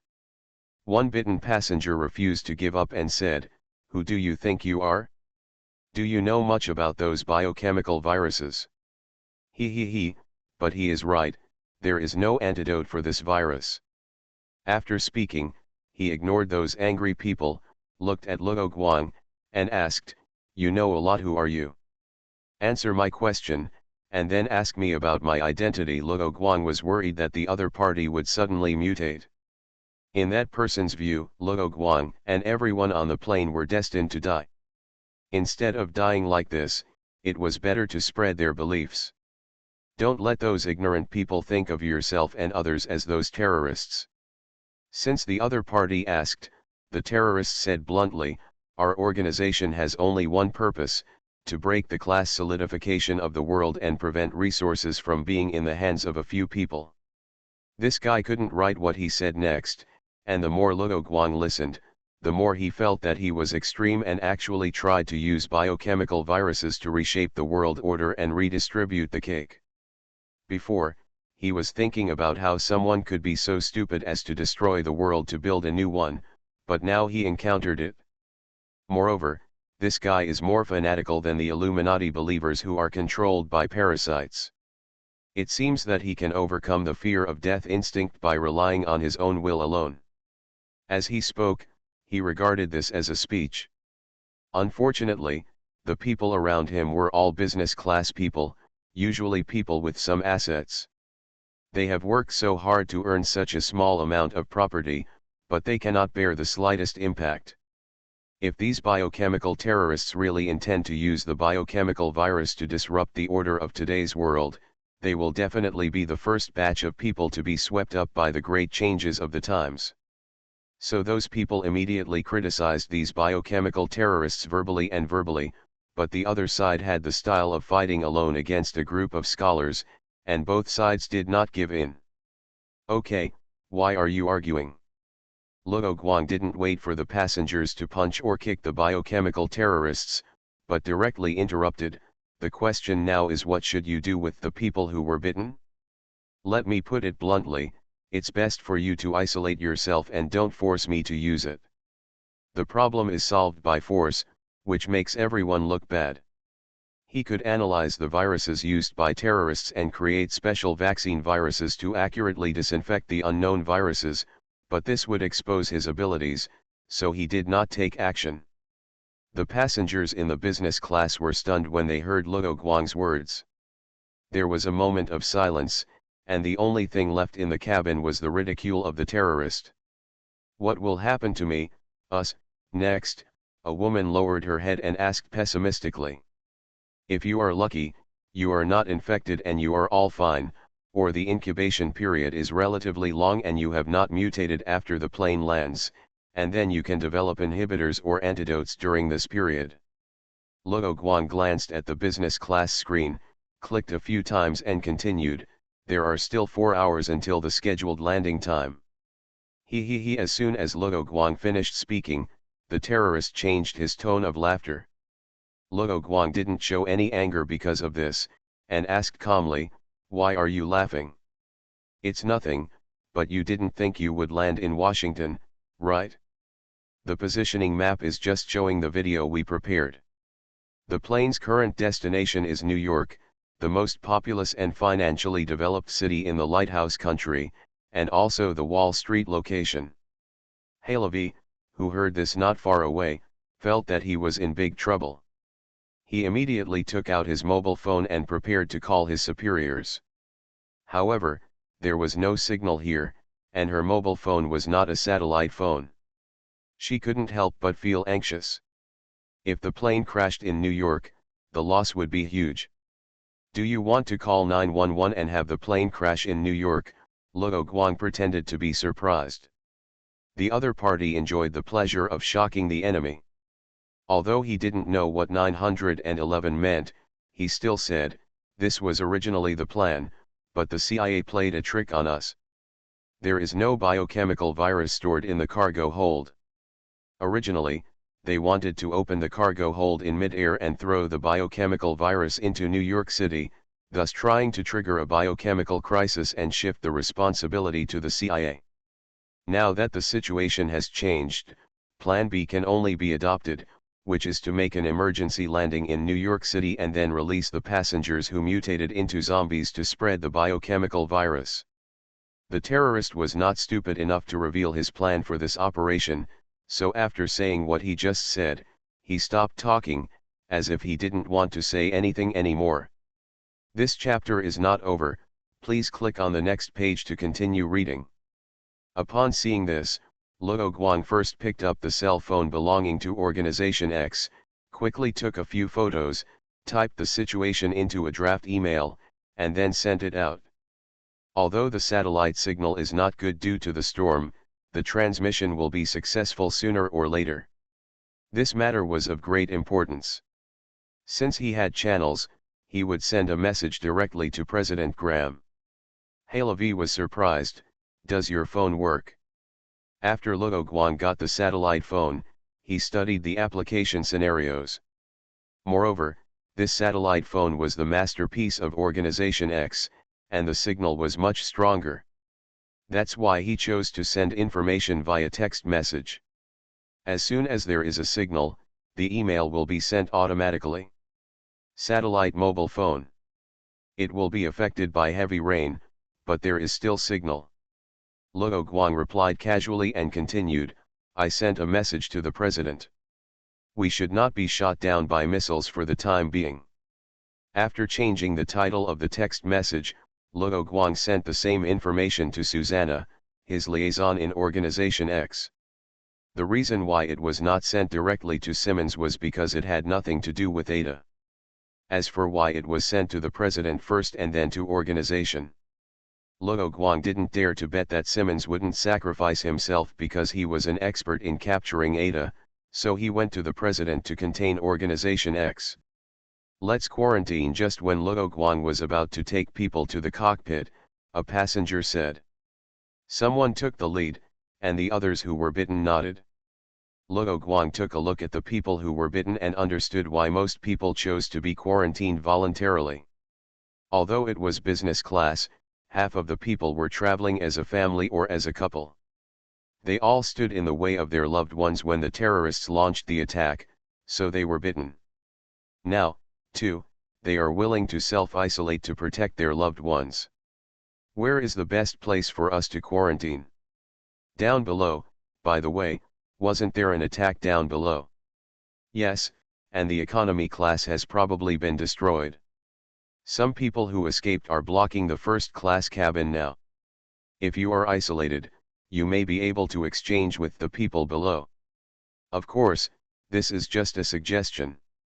Luo Guang has no right to force them to sacrifice themselves for others, just stay out of his own way. I see. Someone took the lead, and the people in business class began to be quarantined in an orderly manner, while Luo Guang started to walk to the cockpit of the aircraft with Ashley, Halevi, and the flight attendant Emily who had followed him. Evolution begins with Resident Evil. Author, Wei Tongmiao. Chapter 345. There is a small compartment in front of the cockpit door of the plane, which contains some miscellaneous items such as blankets, and there are seats for flight attendants. Luo Guang and others are now staying here, and they need to confirm the situation of the cockpit door with Emily first. According to Emily's explanation, this door is an electronic lock, and the door panel and the wall fit tightly together, leaving no gap for people to pry. There are channels inside and outside to open the cockpit door, but it is relatively simple to open it from the cockpit, but it is very difficult to open it from the other side. In addition to the captain and co-pilot on duty who carry the key, special equipment or special personnel are required to open the door. All this is naturally to prevent hijacking. For example, there is a password lock on the door, but this lock can only be opened by the password holder in person. Under no circumstances can the password holder disclose the password.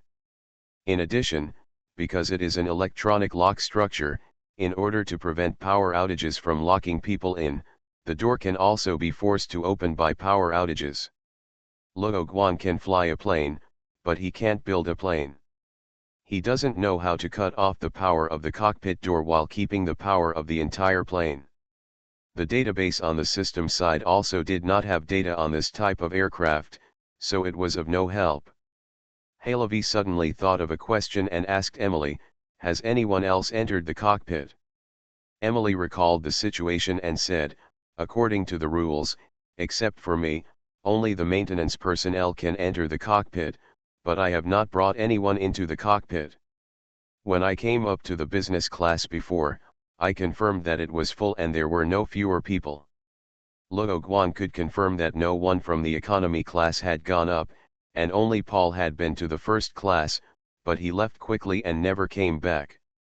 Now the flight attendant said that the business class was full, which means that someone had smuggled in, or the captain himself was an insider, or Emily lied and she was also an insider. Luo Guang began to quickly analyze the possibilities of these three situations. Regarding the matter of someone smuggling, unless the stowaway was hiding directly in the cockpit, there was no reason for the captain to open the door for him. Situations such as disguise were temporarily ruled out, otherwise there would only be more and more possibilities, which was actually like arguing with oneself, resulting in more and more complicated speculations in the end. There are many second possibilities. The captain seemed to turn a blind eye to the problem, and he did not say anything cryptically during the all-flight broadcast. Of course, it may be that the captain was closely watched by the hijackers and had prepared a broadcast script, so he did not dare to act rashly, but it was strange that the voice in the broadcast did not show a trace of uneasiness. Is he really so calm when faced with something? As for the third point, Emily has a problem, it is only a possibility for the time being. It may also be that the original business class flight attendant has a problem. Although Emily said that only he and the maintenance worker could enter the cockpit, Luo Guang felt that the captain would not hold so tightly, and the flight attendant he knew should be able to ask to open the door. He thought about these possibilities not to find out the truth of the incident, but to prepare his mind for various different situations that might occur. Luo Guang confirmed the situation outside the cockpit in this compartment and found the location of the camera. This camera is for the convenience of the captain to confirm the situation outside the door, so the first step is to block the camera. Why not destroy it? Naturally, it is reserved for later use. Anyway, the effect of blocking is the same. However, before that, he looked at Emily and asked, "Do you know where the camera outside the cockpit door is?" Emily immediately told Luo Guang the location without hiding it. Luo Guang nodded and said, "Go and cover the camera." "Me? Am I going?" Emily was a little surprised. "Go ahead, it's safer for you to go. Don't worry about the people inside coming out." Luo Guang sent Emily away, watching her movements, and said to Halevi and Ashley behind him, "Halevi, protect Ashley, Don't enter the cockpit before I say it's okay. And pay attention to safety. He said so, but when he said pay attention to safety, he gestured to Emily. Ashley and the others didn't know why Luo Guang suddenly asked them to be careful of Emily, but they thought there was no need to object. In this incident, the three of them were the only ones who could truly trust each other, so it was not a bad thing to be cautious. What should we do next? Emily moved quickly, and she came back not long after Luo Guang finished speaking. You wait here, Luo Guang said, walked to the cockpit door, looked at the equipment of the electronic password lock, and then he made a screwdriver with hardened armor and unscrewed the special screws on it. After removing the outer shell, Luo Guang saw that the cipher machine and data interface were all at the back, not hidden, so he could do it next. And compared to using violence to directly remove the door, this method is more in line with the identity of a normal person. As one of the world's aviation giants today, Boeing's data cable interface is also a special model. But this airline is too famous, so Umbrella will naturally focus on the various equipment and interfaces on its aircraft, so the universal data cable that Hong Huang gave Luo Guang also has a corresponding excuse. At this point, things become simple.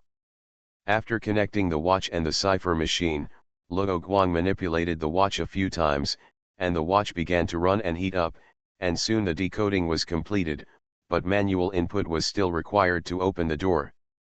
Luo Guang first put away the data cable, then he quickly pressed all the passwords, and immediately pushed the door in when he heard the sound of the door lock opening. This chapter is not over yet.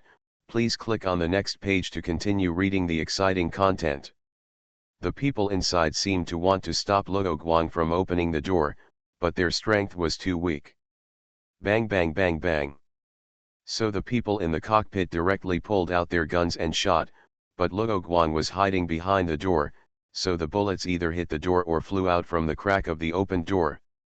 However, Ashley and the others had been in a safe position for a long time and were not hit by stray bullets. Luo Guang did not draw his gun, first because he was worried that shooting would damage the surrounding electronic equipment, and second because it would be more valuable to capture the other party alive. It's okay that there is a secret biochemical terrorist organization in Harlan City. I have taken so many flights, why did I unfortunately encounter biochemical terrorists again this time? If these two groups are from the same terrorist organization, it's okay, but he is worried that they are two groups, which will bring more chaos to the world, so Luo Guang has to catch the other party for interrogation. After the other party fired the gun, it seemed that they wanted to wait for Luo Guang to come out before shooting, but Luo Guang's speed was much faster than he expected. Before the other party could react, Luo Guang knocked the weapon out of the other party's hand with one blow, and then subdued the other party in a few seconds. The space in the cockpit was relatively small, and fighting skills such as wrestling could not be performed, so Luo Guang chose to directly break the guy's hands and feet to subdue him. There were only two people in the cockpit.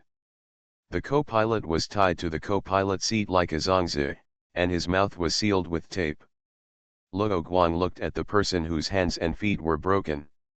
Emily broke in at this time, looked at the captain and screamed, "Oh my God! What are you doing? That's the captain, you!" No one followed her in, because Halavi and Ashley followed her orders and didn't come in without her signal. Luo Guang pointed at the co-pilot and said, "Why don't you ask God why the co-pilot was tied up? Why don't you ask the captain how he got on the plane with a gun?" The other party suddenly broke in, making him more suspicious of Emily. "You did it? Don't think, what?" Emily's hand holding the dagger could not move forward. She and the captain were both insiders. The syringes in the hands of those terrorists were secretly taken on the plane by the two of them, and then as the chief steward, she naturally had the opportunity to disperse the syringes.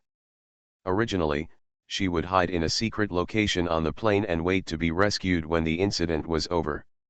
Of course, this was in an ideal situation where she would not be discovered by zombies.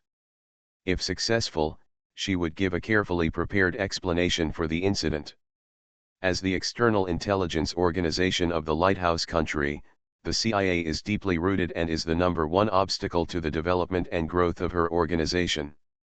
If she survives, she will lead this incident to the CIA's ineffective work, so that the financial tycoons on Wall Street will vent their anger at the CIA, thereby achieving the effect of hitting the CIA. After all, these financial tycoons are the masterminds behind the control of the lighthouse country. Luo Guang tightly grasped the dagger that Emily had used to stab his kidney, and smiled as he broke her limbs.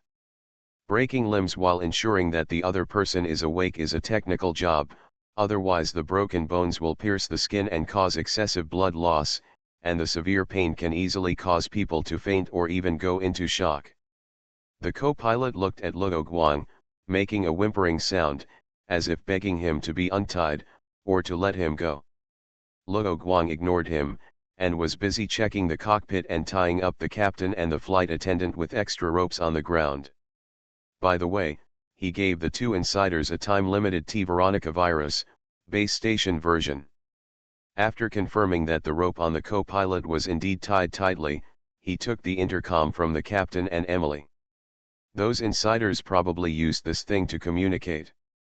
After Luo Guang finished all this, he let Ashley and Halavi in and said, "You can come in." After the 2 came in, he installed the shell of the cipher machine and then closed the cockpit door. "Don't we need to release this person?" Ashley was not surprised to see Emily tied up. After all, Luo Guang had warned her before, so she was referring to the co-pilot. Who knows if it's a self-torture trick of those terrorists, just let him be tied up like this. Luo Guang's ruthless words caused the co-pilot to struggle fiercely, and he also saw tears squeezed out of the co-pilot's eyes. "Halavi, you can fly a plane, right? Stabilize this plane first." As Luo Guang spoke, he turned his back to the 2 insiders and the co-pilot whose identity was unknown, and took out his mobile phone that had vibrated several times. It was a reply from Simmons and President Graham. The former asked Luo Guang if he needed intelligence support, while the latter asked about Ashley first, and then asked him if he needed support. Now he has complete control of the cockpit, and it can be said that he has temporarily controlled the direction of this terrorist attack. So he didn't ask for any other support, but only told them that he had seized the cockpit of the plane and needed the specific coordinates of the New York airport to adjust the automatic navigation system.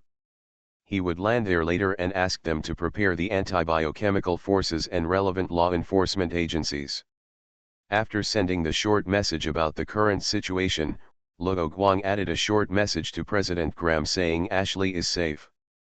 This hijacking incident was a big deal, and it was also somewhat related to the X organization, so Simmons could finally breathe a sigh of relief after receiving Luo Guang's reply.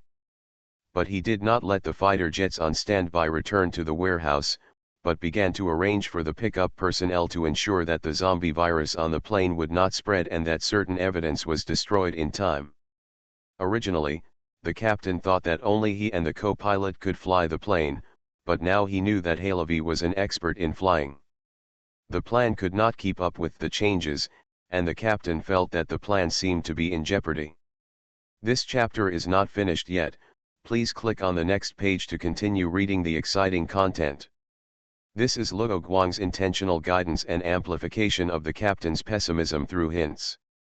The reason why he did not brainwash the other party directly was to facilitate the handover to the people of the X organization for interrogation. After arranging everything, the current crisis has finally come to an end. As for how many people in the cabin can survive, they can only leave it to fate. The only normal passage to the business class is the spiral staircase. As long as the people in the business class block there is no need to worry about the zombies rushing up below, but this means giving up the lives of those bitten people below. This is the helplessness of ordinary people in the biochemical crisis. Luo Guang looked at the captain and said, "I ask you questions." The captain did not reply, but he knew that his ability had worked. "What is the name of your organization?" "I don't know, I just know that the boss likes bees very much and asked us to call him the beekeeper." Emily was also fooled, so she did not stop the captain. Without an organization name, how can you unite and act? Even organizations like Family deliberately came up with a nickname for the X organization, so Luo Guang asked very strangely. Although the boss didn't say it, we gave the organization a name internally, using the boss's nickname, and we are the worker bees of the beekeeper.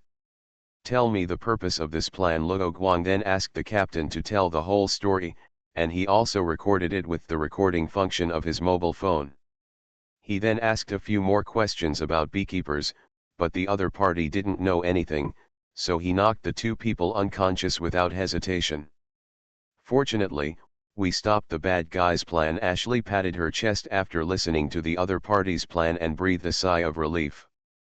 It's basically me who's doing the hard work. Luo Guang flicked Ashley's forehead, causing her to puff up her cheeks and glare at him to express her dissatisfaction. But Ashley wasn't really angry, and asked, by the way, the people in the cabin, can we help them? The co-pilot's ears were not blocked, so he naturally heard the beekeeper's plan, and now he didn't struggle. Because he knew that this hijacking incident was a big trouble, and it seemed that the CIA was involved. If he was not careful, his career would be ruined, and his life would be in danger. He also knew that he fell asleep not because of the threesome the day before departure, but because Emily took the initiative to care about the coffee she sent over, but these might not be a reason for him to get away with it. Without the antidote, we can't help much. Instead, controlling this place and landing safely is the biggest help to them, Halavi said, worried that Ashley insisted on saving people. Luo Guang understood and changed the subject. Has the route been set? It has been set. Sure enough, the positioning map on the seat is fake. The altimeter here is fine. Halavi controlled the plane, preparing to get out of the storm first, and then turn on the automatic navigation to fly to the New York airport. Evolution begins with Resident Evil. Author, Wei Tongmiao. Chapter 346. New York Airport, full name New York Floyd Military Airport, Base. Because Luo Guang told the president about the matter, Simmons could only choose to land at this military site after consulting with the president. The president's daughter is here, and I can't hide the news. This is the excuse Luo Guang specially prepared if Simmons asked why he didn't just notify him. Ashley sat in a special seat in the cockpit and fastened her seat belt. The two terrorists were tied directly behind the co-pilot seat and tied together with the co-pilot. As for Luo Guang, he just found an armrest to make do with it, and the fixing effect of Ashley grabbing the corner of his clothes could be ignored. Although they didn't know how many people were still alive in the cabin, for safety reasons, Luo Guang still asked Halavi to broadcast once in the passenger plane to let the passengers prepare for landing. The survivors in the business class and the people in the first class who were bitten but not mutated all heard the broadcast. The altitude is starting to drop, and the airport runway indicator lights are visible. This is flight IB 3322, requesting to land. This is Floyd Airport, landing is allowed. The runway has been cleared, and there are no other aircraft flying around, so you can land at any time. Received. Although Halavi did not have much practical experience, he was still very good at following procedures. In addition, the terrorists did not damage the equipment and parts of the aircraft, so the landing was smooth and no accidents occurred. This is the control tower. Please report the situation on the plane. We are preparing for landing operations. Luo Guang received new instructions from Simmons when he was about to land, so he said to Halavi, took her headset, and replied, "This is IB 3322. There are CIA cargo in the cargo hold, which is the main target of the terrorists this time, so there will probably be danger. In addition, the economy class is the most dangerous, and the people in the first class may have been bitten, but it is unknown whether they have mutated. The people in the business class are some civilians and some tied-up terrorists. There are two terrorists in the cockpit, a co-pilot whose identity has not been confirmed, and a VIP and her two bodyguards. Because the terrorists are also here, Luo Guang did not explain Ashley's identity. The other party quickly recorded the details and reported to the person in charge of the airport. Soon after receiving the person in charge's instructions, he replied, "Received, we will open the emergency door outside the cockpit to let the VIP evacuate first." Obviously, the other party received President Graham's message and knew that the president's daughter was on the plane. Luo Guang, Ashley, and Halavi successfully left through the emergency door under the cockpit, and then several soldiers walked in, guarding and preparing to transfer the captain and Emily. The Special Operations Command had been on standby in the barracks for a long time, and immediately came up to escort Ashley back to the barracks. After a few words with the head of the base, they took Ashley and Halavi away. Their next task was to escort Ashley and Halavi to Washington. Originally, Luo Guang was also within their escort range, but Luo Guang refused and returned the tactical belt and the weapons and ammunition on it. "Remember to come over for dinner the day after tomorrow." Ashley knew that Luo Guang must have something to do, so he temporarily left the team and acted alone. Therefore, she couldn't be willful and ask Luo Guang to accompany her, so as not to lose his favor. In order to defeat the love rival she had never met, Ashley also worked very hard.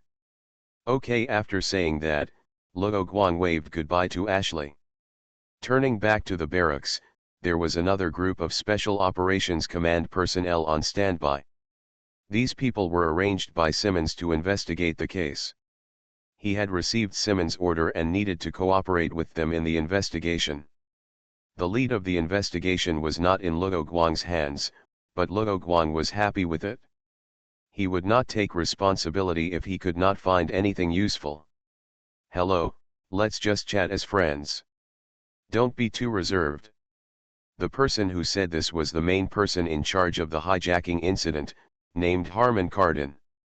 The two were not in an interrogation room or something like that, but in a reception room, with hot coffee and biscuits on the table. Luo Guang sniffed the aroma of coffee, then took a sip and replied, "What do you want to know?" "The first question is, as a routine question, why did you and the president's daughter board that plane?" "Let me confirm, why did you board that plane, or why were you with the president's daughter?" Harman replied, "The former is fine, and we also know relevant information about the latter." "Then you asked the wrong person. It was another agent named Halavi who bought the ticket." This name is a pseudonym, but Halavi is also a member of the Special Operations Command, so Harman can naturally find out. "I understand, but under normal circumstances, shouldn't you take a special plane or something like that?" Hearing this, Luo Guang told the other party about President Graham's concerns, and continued, "You really asked this routine question carefully." "So I am the person in charge of this investigation," Harman answered immediately. She heard that Luo Guang was hinting at her, but this was her point of pride, so she took it as the other party praising herself. However, Luo Guang had no such intention. At first, he thought that Simmons had already made arrangements, and he just had to answer a few questions as usual. Then the next question is, how much do you know about the specifics of the CIA mission? "Are you asking this question for the CIA?" Luo Guang asked with a smile. This chapter is not finished yet, please click on the next page to continue reading the exciting content. Heyman did not deny or confirm, just said, "You can understand it this way." The main reason was that Organization X was involved in the CIA mission. In fact, what Simmons wanted to ask was what the people on the plane knew about the incident. Simmons had told him to answer the questions truthfully later, so Luo Guang said directly, "I only know that they are performing a secret mission on the plane, and I don't know anything else." At first, Luo Guang thought he was escorting the two people who didn't look like agents to Washington. But then Paul ordered two people to go to the cargo hold, and Luo Guang realized that they were escorting special cargo. However, these are all conjectures. The CIA agent did not tell Halavi this, so he naturally didn't know this information. He briefly recounted what he saw of Paul and the others' movements, and said, but in addition to the CIA agents, there were 2 people following them who didn't look like agents. Later, because I was going to occupy the cockpit, I don't know what happened to them after that, but when I left the first-class cabin, nothing happened to the people in the first-class cabin. I understand Heyman sent a message to his men, asking them to pay attention to the surviving passengers, verify their identities, and find the CIA agents and the 2 virology doctors. One more question, how much do you know about the terrorists? For Heyman, 3 main questions were enough for her to understand the general situation on Luo Guang's side. Luo Guang and Heyman are both official members of Organization X, and Simmons also informed both parties of this. Otherwise, Heyman would definitely not only ask these 3 questions, and Luo Guang would not think that he could just answer a few simple questions. Regarding terrorists, Luo Guang said a lot. Because of the limited space, it was impossible for him to interrogate alone, so he only concealed things about his abilities and repeated what the terrorists had said. Your memory is really good, Heyman said after listening to Luo Guang memorize the content of the terrorist's speech in the business class. Luo Guang replied humbly, it's okay. That's what the captain said after that. What the captain said was much more important to Harmon, and he couldn't help but ask a few more questions. Beekeepers Organization, is this their internal name? Probably, there's nothing recognizable about it. Luo Guang continued, anyway, I only broke their hands and feet, and the captain will tell these things directly. Whether this is true or not depends on your methods. That's what he said, but the title of beekeeper seems to have some connection with the information that Samus told him about the Harlan City incident. They are all related to bees, so he plans to tell Jill and the others the information later. Heyman nodded. She would naturally confirm it without the other party having to say anything, and then asked, those terrorists have told me about the CIA's mission. Why didn't you tell me when I asked about the CIA's mission before? Who knows if it's true or not, so why don't I let you interrogate it again? Luo Guang's answer was without any problems. It was almost here, Heyman said, okay, please answer me, I have no other questions. But I have a problem, Luo Guang asked. Heyman glanced at Luo Guang and said, if I can answer it? Leaving aside the passengers and the terrorists in this incident, are the captain and flight attendant temporarily appointed? Oh, Heyman thought he would ask the CIA about the special cargo, but he didn't expect that the other party didn't seem curious at all. She thought in her mind, could this be playing hard to get? However, the basic information about everyone on the plane had been collected, so she operated the pad machine, retrieved the information on those people, and said, those 2 people were not hired temporarily. They have been working for the airline for several years. This is what's the problem. Luo Guang took the pad machine, checked the information on the 2 people, and handed it back. The question is, did this beekeeper organization start planning to send people to join the airline a few years ago, or did these 2 people suddenly join the beekeeper organization? Do you hope to use this to deduce the founding time of the beekeeper organization, and then look for clues from major events at that time? Heyman asked after thinking for a while. People's lives are so stressful nowadays, and they don't necessarily want to destroy the world because of some major event. Luo Guang felt that according to the other party's thinking, nothing would be found out in the end. So he continued to talk about his thoughts and said, although I only came into contact with a few terrorists during this incident, is their loyalty to the beekeeper organization a bit too high?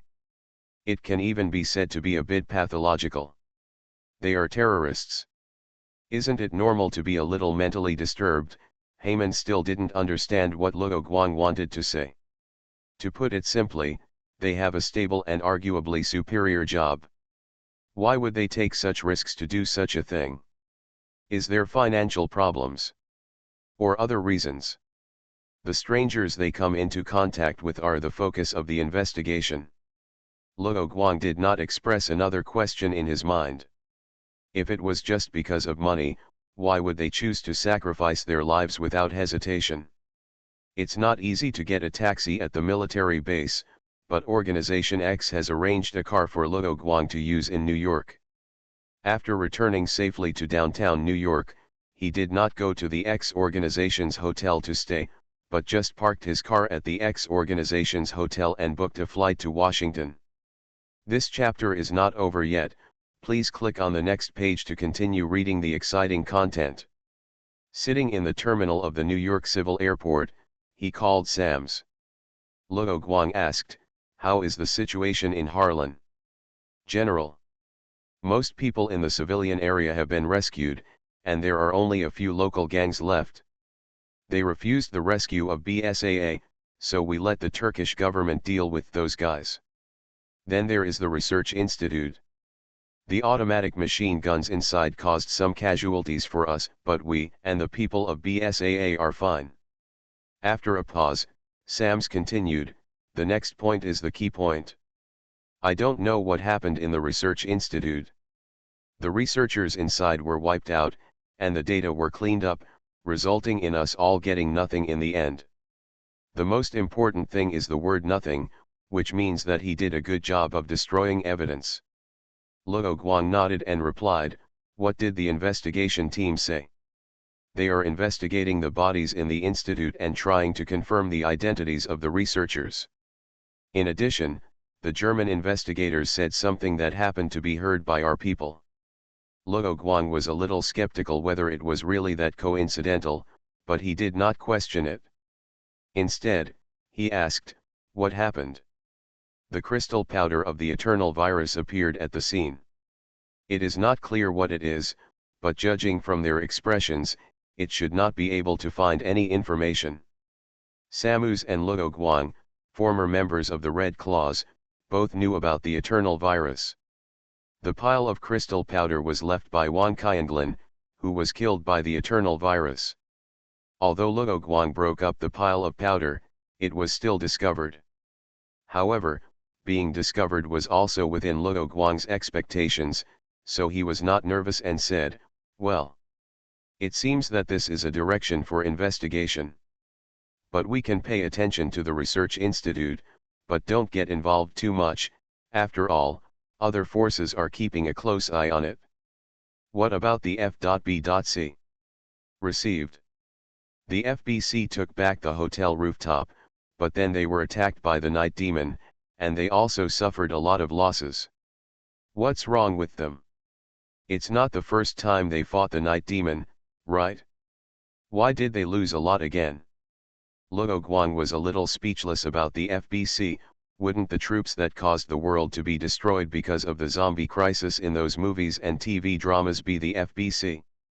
They didn't say it, but the NATO investigation team won't tolerate it, and force them to tell them about this mission, including the Harlan Hotel tragedy and a series of events afterwards. Luo Guang didn't interrupt her, and then asked her why she knew the intelligence obtained by the NATO investigation team. So Samus paused and continued, "Those night demons have evolved again and can make full coverage clothes that are UV-proof. Not only that, the night demons also know various tactics, causing the FBC soldiers equipped with a large number of UV tactical lights to suffer a great loss. Because of this situation, the NATO investigation team is ready to persuade the Turkish government to use heavy firepower to eliminate all the night demons in Harran." You are listening to Novels at Bless Up channel. Wish you happiness and luck.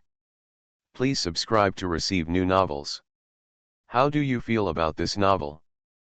Please like and leave a comment. Evolution begins with Resident Evil. Author, Wei Tongmiao. Chapter 347. Luo Guang didn't know what the customs of the lighthouse country were like. So he decided to follow his own customs and buy some gifts such as fruits to visit the president on the day of dinner. He couldn't go to dinner empty-handed. But that would be the day after tomorrow. On the afternoon of the day he parted with Ashley, Luo Guang flew to Washington. He didn't have any psychological shadow on flying. Although the plane incident was just a small episode in his travel, he still decided to take a day off, and then go to Lyon for dinner tomorrow, and then go to Ashley's house for dinner the day after tomorrow. After getting off the plane, Luo Guang called Leon to confirm that he was free, and that he was now working with Claire, so Luo Guang invited Claire to join the dinner. Leon and Claire were not going on a date, but just to see Shirley, the little girl they rescued from Raccoon City. But Shirley was already 15 years old, and was no longer a little girl. If it were in the past, Leon would not choose to work with Claire, because he himself had been under long-term surveillance after the Raccoon City incident. However, in the Illuminati incident, he performed well and saved Ashley with Luo Guang. Therefore, Leon was valued by President Graham, and then the president used his power to transform Leon from a non-staff member of the Special Operations Command to a formal agent of the United States Secret Service, USSS, and received new training at the Secret Training Base in Bellsville, Maryland. Yes, although Leon has been fighting for the Special Operations Command and enjoying certain rights and services, he has always been a non-staff member. The Special Operations Command and the Secret Service are both agent organizations directly under the President. If there is a difference, it can only be said that the Secret Service has more authority, a bit like the difference between the palace guards and the secret agents. Because of the surveillance over the years, Leon has not done anything out of the ordinary, and Shirley is still in his hands, so Simmons did not take any measures against the President's actions. Now Leon has become the White House's anti-biological consultant, and accompanies President Graham to provide his own opinions for the follow-up response to the Portland incident. After more contact with Leon, President Graham also thinks that this young man is good, and his current job is relatively safe, but his daughter just likes the guy who runs around the world and cannot be caught even with the National Intelligence Network. Although Graham has seen Luo Guang's methods in the Portland incident, for a father, it is obviously better to have a stable and safe job. In fact, Graham is reluctant to part with his daughter. If his daughter is with Leon, at least the two can meet often, instead of running around with Luo Guang, or his daughter staying alone in an empty room. As for Claire, she has been working at Terra Sephir for many years. Because she and Chris of the BSAA Americas branch are siblings, Terra Sephir has entrusted her with an important task and asked her to discuss cooperation with the BSAA Americas branch. This was inspired by the European branch of Terra Sephir. Of course, the superiors knew how upright Claire was, so when she was appointed, they did not specifically ask her to fight for any preferential treatment, as long as she could successfully obtain the cooperation license. As for not sending people to discuss cooperation with the FBC, it was naturally because the FBC looked down on Terra Sephir, a civilian organization.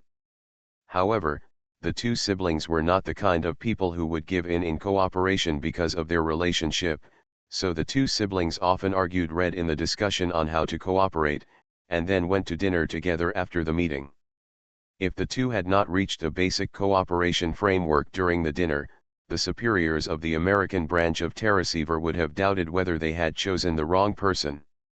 Since BSAA was mentioned, let's mention the movements of Rebecca Chambers, Chris's former STARS teammate, after the Mansion incident.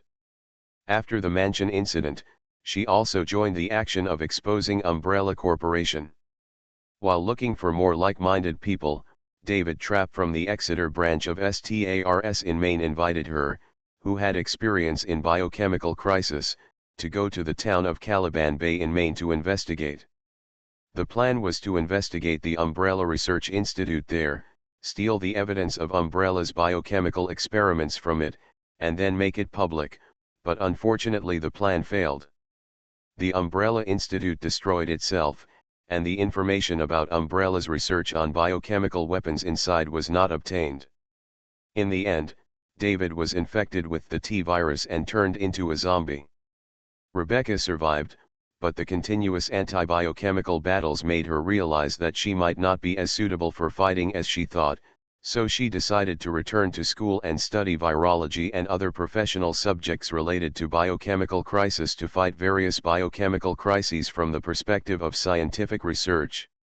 The next night, Leon, who had recently received a salary increase, booked a high-end restaurant. Because Luo Guang was relatively free, he went to the restaurant first and chose a quieter corner. He looked at Leon and Claire walking in together and said jokingly, "Steve will cry when he sees this scene." Leon froze in his tracks when he heard this, falling a few steps behind Claire. Claire replied very generously, "I only regard Steve as my younger brother."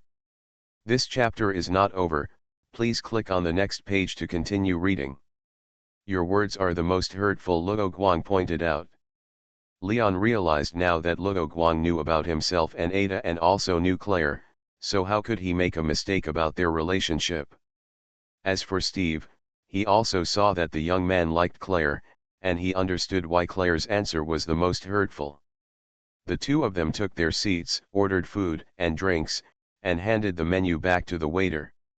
Claire didn't skip the previous joke and said, "Steve is not my type. He is too unstable.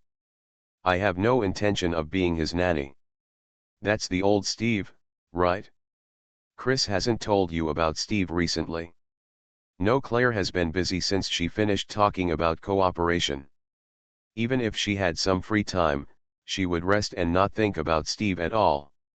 However, Claire added, "But if Steve really changes?" "Is there any change?" Luo Guang and Leon started to gossip, and looked at Claire together, waiting for the other party to speak.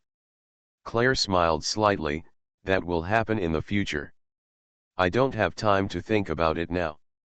"Speaking as if I have time," Luo Guang raised his own example. "But you and Jill spend more time together than each other now, right? Is this really good?" Claire turned the topic around and directed the conversation to Luo Guang. This was her goal. She has made a lot of progress over the years into RSF. She has naturally improved her communication skills as she often communicates with people. Not good. It feels like we have entered the old married couple mode early, so I plan to drag her on a vacation after Jill's mission is over. But she is now the minister of the European branch of BSAA, does she really have time to leave? After Leon said this, Claire nodded. With the development of the internet, it is not easy for Claire to find her brother. The survivors of Raccoon City will occasionally contact each other to exchange information. You have to rest if you need it. Gil works too hard and doesn't know how to rest, Luo Guang replied firmly. Especially after his girlfriend got the virus from her ex Shinra, she relied on her good health to work overtime every day. Jill, who often works overtime but always maintains smooth skin, unexpectedly became popular among female employees in the European branch. She was constantly asked why Jill's skin was so good. And Jill herself doesn't use skincare products, so she can't answer people's questions. She can't tell others that she is naturally beautiful. She once told Luo Guang about this and inspired Luo Guang. Umbrella itself has made a skin product called Regenerate. After Luo Guang slightly changed the formula, he used his own factory in the mysterious country to produce it. He gave a few bottles of Gil and asked her to give them to colleagues to try. The effect of this product is very good, and the female colleagues are very satisfied, which unexpectedly attracts Jill's attention.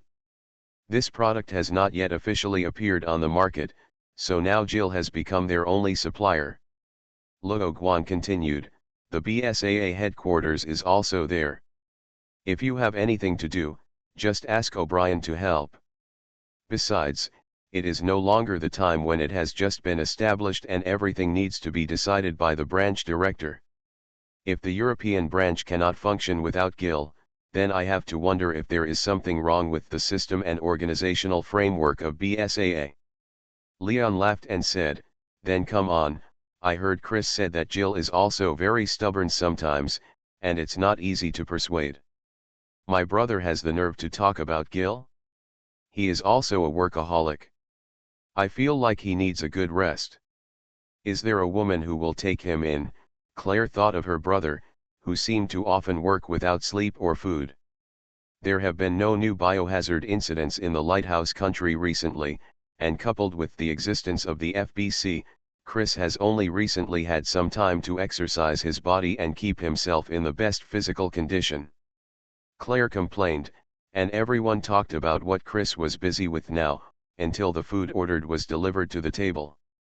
While eating the delicious food, Leon suddenly asked, "By the way, Luo Guang, what are you doing now?" Since the Red Claw Force was merged into the FBC, Luo Guang has been unemployed.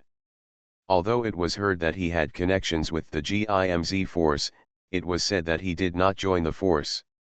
Luo Guang swallowed his steak and took a sip of lemonade before replying, "I have achieved financial freedom.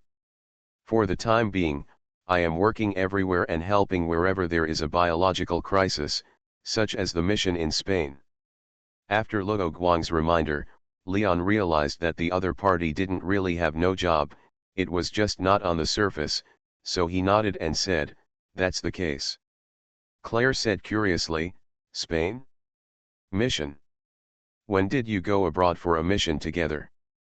She was curious if Luo Guang had also joined Lion's organization. Luo Guang replied naturally, "At that time, a strange incident occurred in a small village. I suspected it was related to the biological crisis, so I went over to take a look and feel the local customs. After that, I also went there on a business trip, and I happened to meet him. The incident of the Guangming cult must be kept secret, so Leon could only say this." Claire also understood, so she didn't ask any more questions. Luo Guang changed the subject and said, "By the way, how is Shirley now?" He asked this for a reason, thinking about whether he could release Shirley from house arrest and find a companion for Jack, who lives in the GIMZ training ground in South Africa.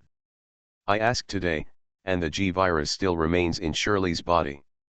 Researchers are still studying how to remove the virus from her body," Claire replied. Back in Raccoon City, although Claire injected Shirley with the G virus antidote developed by Umbrella, there was still a G virus lurking in her body, which led to Shirley being taken into custody and placed under house arrest. After Leon joined the Secret Service, he followed the president and saw many ZERs who had ulterior motives and could even be said to be ugly. The experience of being monitored for so many years made him doubt whether everything Shirley is experiencing now is really to remove the G virus from her body. Those researchers may not want to treat the G virus in Shirley's body at all, because the G virus is very stable when it lurks in Shirley's body, and it subtly improves the human body. These discoveries make the researchers feel like they have found a treasure. The problem is that the ability of those researchers is not outstanding. Although they have the only stable G virus in the world, they have not researched anything. Any G virus extracted from Shirley's body will return to its changeable nature. A researcher proposed to dissect Shirley to explore the secret of the stability of the G virus, but it was rejected by the director of the institute, and the researcher who made the suggestion was transferred out of the project. There are two reasons. The first is that Simmons has issued a ban, and the second point is that the director believes that only those who make such suggestions are incompetent and arrogant researchers. Because most of the people who make such suggestions are broken jars, blaming their incompetence on the inability to dissect important experimental subjects, but in fact, even if the director really agrees to their request, in the end such people will not be able to research anything, or they can only research some superficial things and waste the precious only material. In order to stabilize those lay senior executives, the Institute now tells the superiors that it is observing the impact of the G virus on Shirley's physiology. This means that Shirley must frequently undergo daily physical examinations and have her blood drawn. Fortunately, Simmons, the legal guardian, gave Leon and Claire the right to visit Shirley, arranged for a professional private teacher to teach, and also met many of Shirley's small requests, such as toys or books. All these allow Shirley to maintain a positive and optimistic attitude in the face of the current predicament. Claire talked about Shirley's situation, then looked around and whispered, "In addition to Shirley's house arrest, I think Shirley's legal guardian Simmons may be hiding some unspeakable secrets." This is just her feeling, without any factual evidence. Hearing Claire's words, Leon whispered, It's better to say less bad things about that kind of big shot. Who knows if there are people or monitoring equipment around. Hearing Leon's words, Luo Guang drank a sip of lemonade to calm down. It seems that he is Simmons's hand. Evolution begins with Resident Evil. Author, Wei Tongmiao. Chapter 348. Due to the work of everyone, Luo Guang and Leon did not drink, and there was no next step after dinner. Leon and Claire were not on the same route, so the task of sending Claire back fell on Luo Guang. Claire, I have a question. According to the customs here in the Lighthouse country, if someone invites you to dinner, do you generally have to bring gifts? The two were bored walking on the road, so Luo Guang took the initiative to find a topic. Claire also knew more about this kind of thing because of her work at Terra Sephir, and replied, generally speaking, gifts are still brought, but it is not good to be too expensive or too cheap, so we need to control it here. Well, it seems that there are many tricks here. Luo Guang touched his chin and said. In fact, he thought this matter was a bit troublesome. Claire asked enthusiastically, whose home are you going to have dinner at? I'll give you some advice. If the president invites you, it should be the White House, right? Didn't Leon tell you? Huh? Did I hear that right? Claire widened her eyes and said in surprise, Leon didn't tell me such explosive news. This matter is not something that needs to be publicized, and Leon is now an agent, so he didn't say it. Luo Guang replied. If it weren't for asking about the customs here, Luo Guang wouldn't have said this. In this case, I think you should choose a suitable gift based on your salary. Well, I recommend buying wine here. Even if the other party doesn't drink, you can collect it and entertain other guests. Claire gave Luo Guang a more detailed answer, but because she doesn't drink, she can't recommend wine to Luo Guang. If Luo Guang really wants to buy wine according to his current income, he may have to buy those bottles inlaid with diamonds, so he thought about it and decided to buy Maotai from the mysterious country. The price of this kind of wine is also at a certain level, and the bottle is generally more beautiful. As for the taste, it depends on personal preference, so Luo Guang does not force this. Although the Lighthouse country is rare and can only rely on imports, Luo Guang thinks that the Donald family should have channels, so just ask them to help. The next morning, Luo Guang set out early to get the wine, and then called Leon to confirm the situation on his side and asked him if he had bought a gift. Buy a gift? Leon, who had just woken up, was stunned. Luo Guang replied, I don't know too much, but I asked Claire, and she said she needed it. Since Claire said that, Leon felt that he had to be prepared and said, I'm getting up now, help me. He couldn't choose the same gift as Luo Guang, so he wanted to drag Luo Guang to find a suitable gift. To be honest, the president's family has everything, so Leon finally chose to buy a bouquet of flowers. The wine was for President Graham, and the flowers were for the two women in the president's family. While accompanying Leon to listen to the lecture of the flower shop owner, Luo Guang's mobile phone in his trouser pocket vibrated. He took out the phone, glanced at the caller ID, and said, Ashley, what's wrong? Have you arrived in Washington? Remember to have dinner tonight. Ashley returned home last night. Remember, Leon and I are in Washington, and we are choosing gifts, Luo Guang replied. His words made Ashley feel very satisfied, and she said happily, that's good, remember to come a little earlier. Got it? The two chatted for a few more words. Luo Guang hung up the phone, went back to the store and said to Leon, who had already bought flowers, Leon, what are you going to do next? Go back to work? No, I'll go with you to buy a formal suit. Don't go to the appointment in a t-shirt and sweatpants. You don't need it. I have it. Leon has been following the president recently, so naturally he has a set of formal clothes that can be used in various formal occasions. Luo Guang had sent all the clothes he had bought to Jill's dormitory, and replied, I can go by myself. Don't you have to go to work today?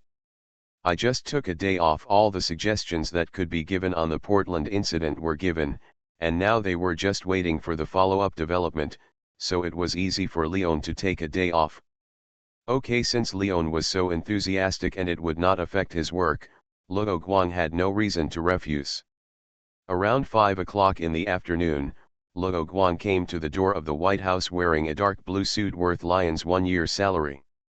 Under Lyon's familiar guidance, he passed through many security checks and entered the White House. President Graham was still discussing things with other officials in the presidential office, so the First Lady and Ashley came out to greet Luo Guang and the others. Ashley was wearing a light red knee-length tube dress today. Her skin was very white, and she didn't need dark clothes to set it off. Instead, light colors could better set off her fair skin and beauty, and there would not be a strong sense of color contrast. She didn't wear stockings, and directly exposed her smooth, white, and graceful calves in front of everyone. At the same time, she wore a light pink moon necklace to make her collarbone area not too monotonous. Good evening. After saying that, Ashley pinched the sides of her skirt, bowed slightly, and then introduced Luo Guang and Leon to her mother. This is Luo Guang who saved me, and the one you met over there is Leon. The First Lady knew Leon, but it would be inappropriate to introduce only Luo Guang, so Ashley introduced the two to her mother. A little care is not disrespectful, Luo Guang said while holding the packaged wine, and Leon immediately followed Luo Guang's movements. This chapter is not finished yet. Please click on the next page to continue reading the exciting content. The First Lady lightly covered her mouth and said with a little surprise on her face, "Thank you. After coming to the White House for so long, this is the first time we have received a souvenir." She took the flowers from Leon, while Ashley took the wine from Luo Guang's hand.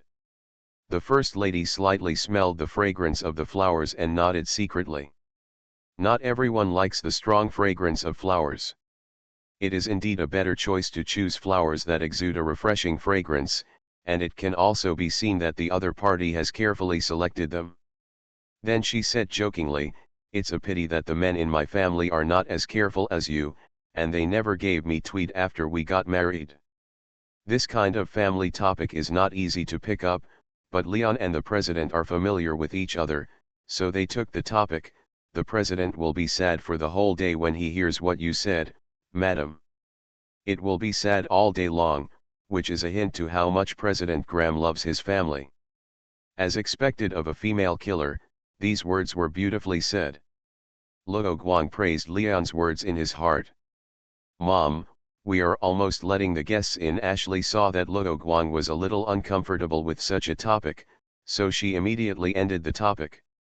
"Ah, yes, you two, please come in," the First Lady said, handed the flowers to the servant, and told her where to put them.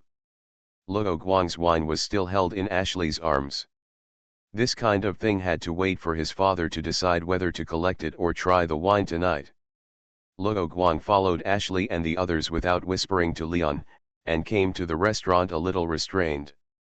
This is where the president and his family eat together every day.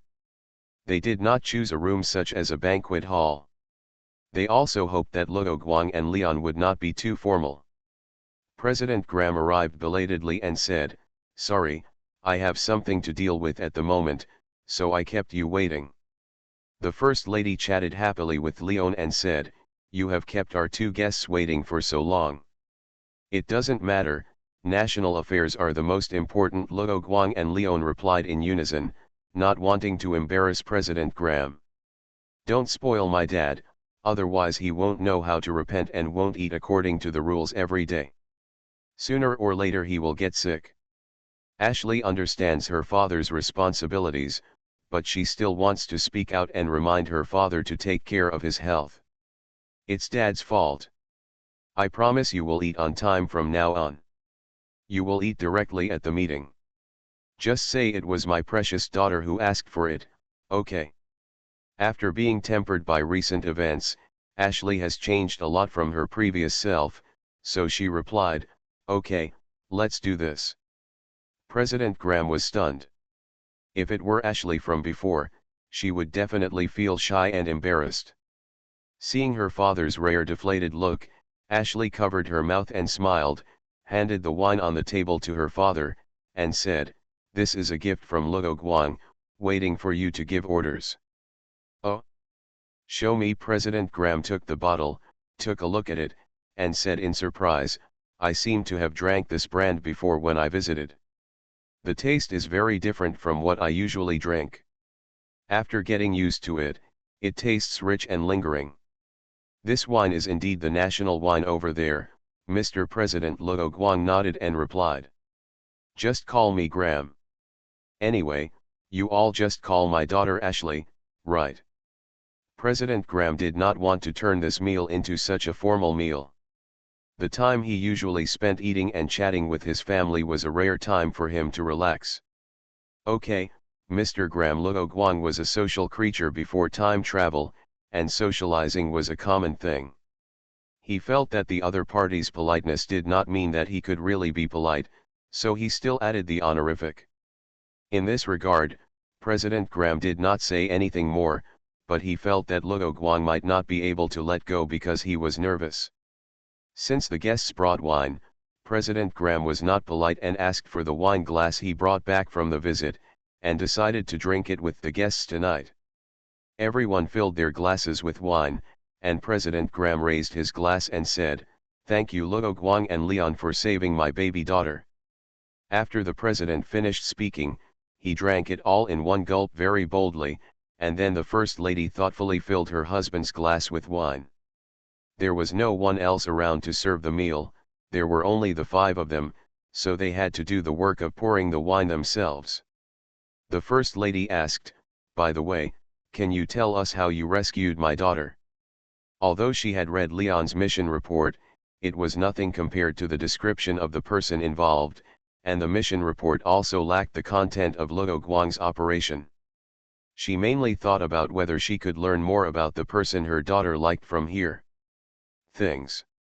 When the 4 of them chatted before, Luo Guang seemed a bit quiet and did not take the initiative to chat like Leon. Although the First Lady has never met Luo Guang, judging from the words of her daughter, the other person is not a person who is not good at words. Leon put down his knife and fork and said, "Let Luo Guang say that. He was the first person to find Ashley." Luo Guang also stopped what he was doing and said, "I found Ashley in a church." "Church? Is it Catholic? How can the servants of the Lord do such a thing?" The First Lady's words revealed her faith. "No, it's a ex-cult church." Luo Guang didn't know whether it was a Catholic church at first, but when they went there, it had become a church of the Church of Light. Under Luo Guang's description, this mission became thrilling and exciting, which attracted the attention of Ashley's parents. Leon felt more and more confused as he listened. Was the situation so dangerous at that time? Not to mention himself for now, but most of the time, this mission was considered simple for Luo Guang, right? And he always felt that Luo Guang seemed to be deliberately blurring his own credit. This chapter is not over, please click on the next page to continue reading. Hearing that the 3 people encountered a giant biochemical monster, the First Lady exclaimed repeatedly. Hearing that Ashley was successfully rescued at the last moment and did not drink the black water, the First Lady patted her chest and couldn't help but breathe a sigh of relief. As Luo Guang's story came to an end, everyone had almost finished their meal. After a few rounds of wine, the atmosphere was set. Graham was about to ask Luo Guang about some more personal matters when he heard his tipsy daughter suddenly say, "Luo Guang, I always feel that the way you talk tonight is different from usual.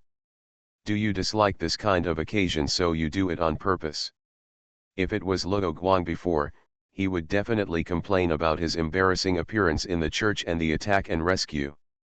What she couldn't accept the most was why Luo Guang changed his and her experiences into that way, and many interesting experiences that happened to him were not mentioned. That experience is her most precious memory. Ashley would probably think that Luo Guang wanted to avoid Ashley's embarrassment in front of her parents, but after drinking a few glasses of wine, her mind was a little confused, and she was also under great pressure to chase a man with a girlfriend. "Ashley, "You are a little drunk." The First Lady knew that Ashley was a little bit wrong when she heard it. How could she say such words directly? Normally, she should think that the other party was just not used to this kind of occasion. Eh? Of course not. After all, Mr. Graham is the president of the Lighthouse State, and he is intimidating without getting angry, so I don't know what attitude to use. I'm just a little reserved. Luo Guang was stunned and replied. Although Luo Guang answered like this, President Graham didn't believe it. During the Portland incident, Luo Guang didn't get nervous at all because of his identity when talking to him on the phone. If so, what's the reason? Graham quickly thought of a possibility. Could it be that Luo Guang really did it on purpose and didn't want to show too good in front of himself and his wife? If this is really the case, does Luo Guang not like his daughter? No good feelings. Although Ashley's secret love for Luo Guang could not be hidden from her own father, she did not tell her father that Luo Guang already had a girlfriend. Thinking of this, President Graham took advantage of his daughter's lack of response and said, "Sorry, Luo Guang, come to the balcony with me. I have something to ask you. Wife, please take care of Ashley." For the happiness of his daughter, he, as a father, must ask Luo Guang clearly what he thinks. If the two of them really have no chance, then it is better to suffer a short pain than a long pain. He can't let his daughter get deeper and deeper. "What do you want to say here?" Ashley said coquettishly. "Dad, I won't let you bully him." Although she was a little angry and drunk, she still spoke for Luo Guang. "Okay, drink some water first and calm down. I told you that this wine has a high alcohol content. I will change it to fruit wine for you." The First Lady stopped Ashley unhappily and apologized to Leon and Luo Guang at the same time. Leon probably guessed what the president was going to say to Luo Guang, and looked at Luo Guang with a look of "May you be blessed." However, he actually had a thought in his heart that everything will go round and round. After all, Luo Guang often teased him with Ada's affairs, and this time the other party also had a love disaster. As a good friend, of course he had to gloat over the misfortune, but the current occasion was not suitable for expression. "Do you smoke?" President Graham took out a cigar and asked. "Sorry, I don't smoke." Luo Guang shook his head. President Graham put away the cigar box, looked at Luo Guang seriously, and said, "Luo Guang, I'll be frank with you. What do you think of Ashley?"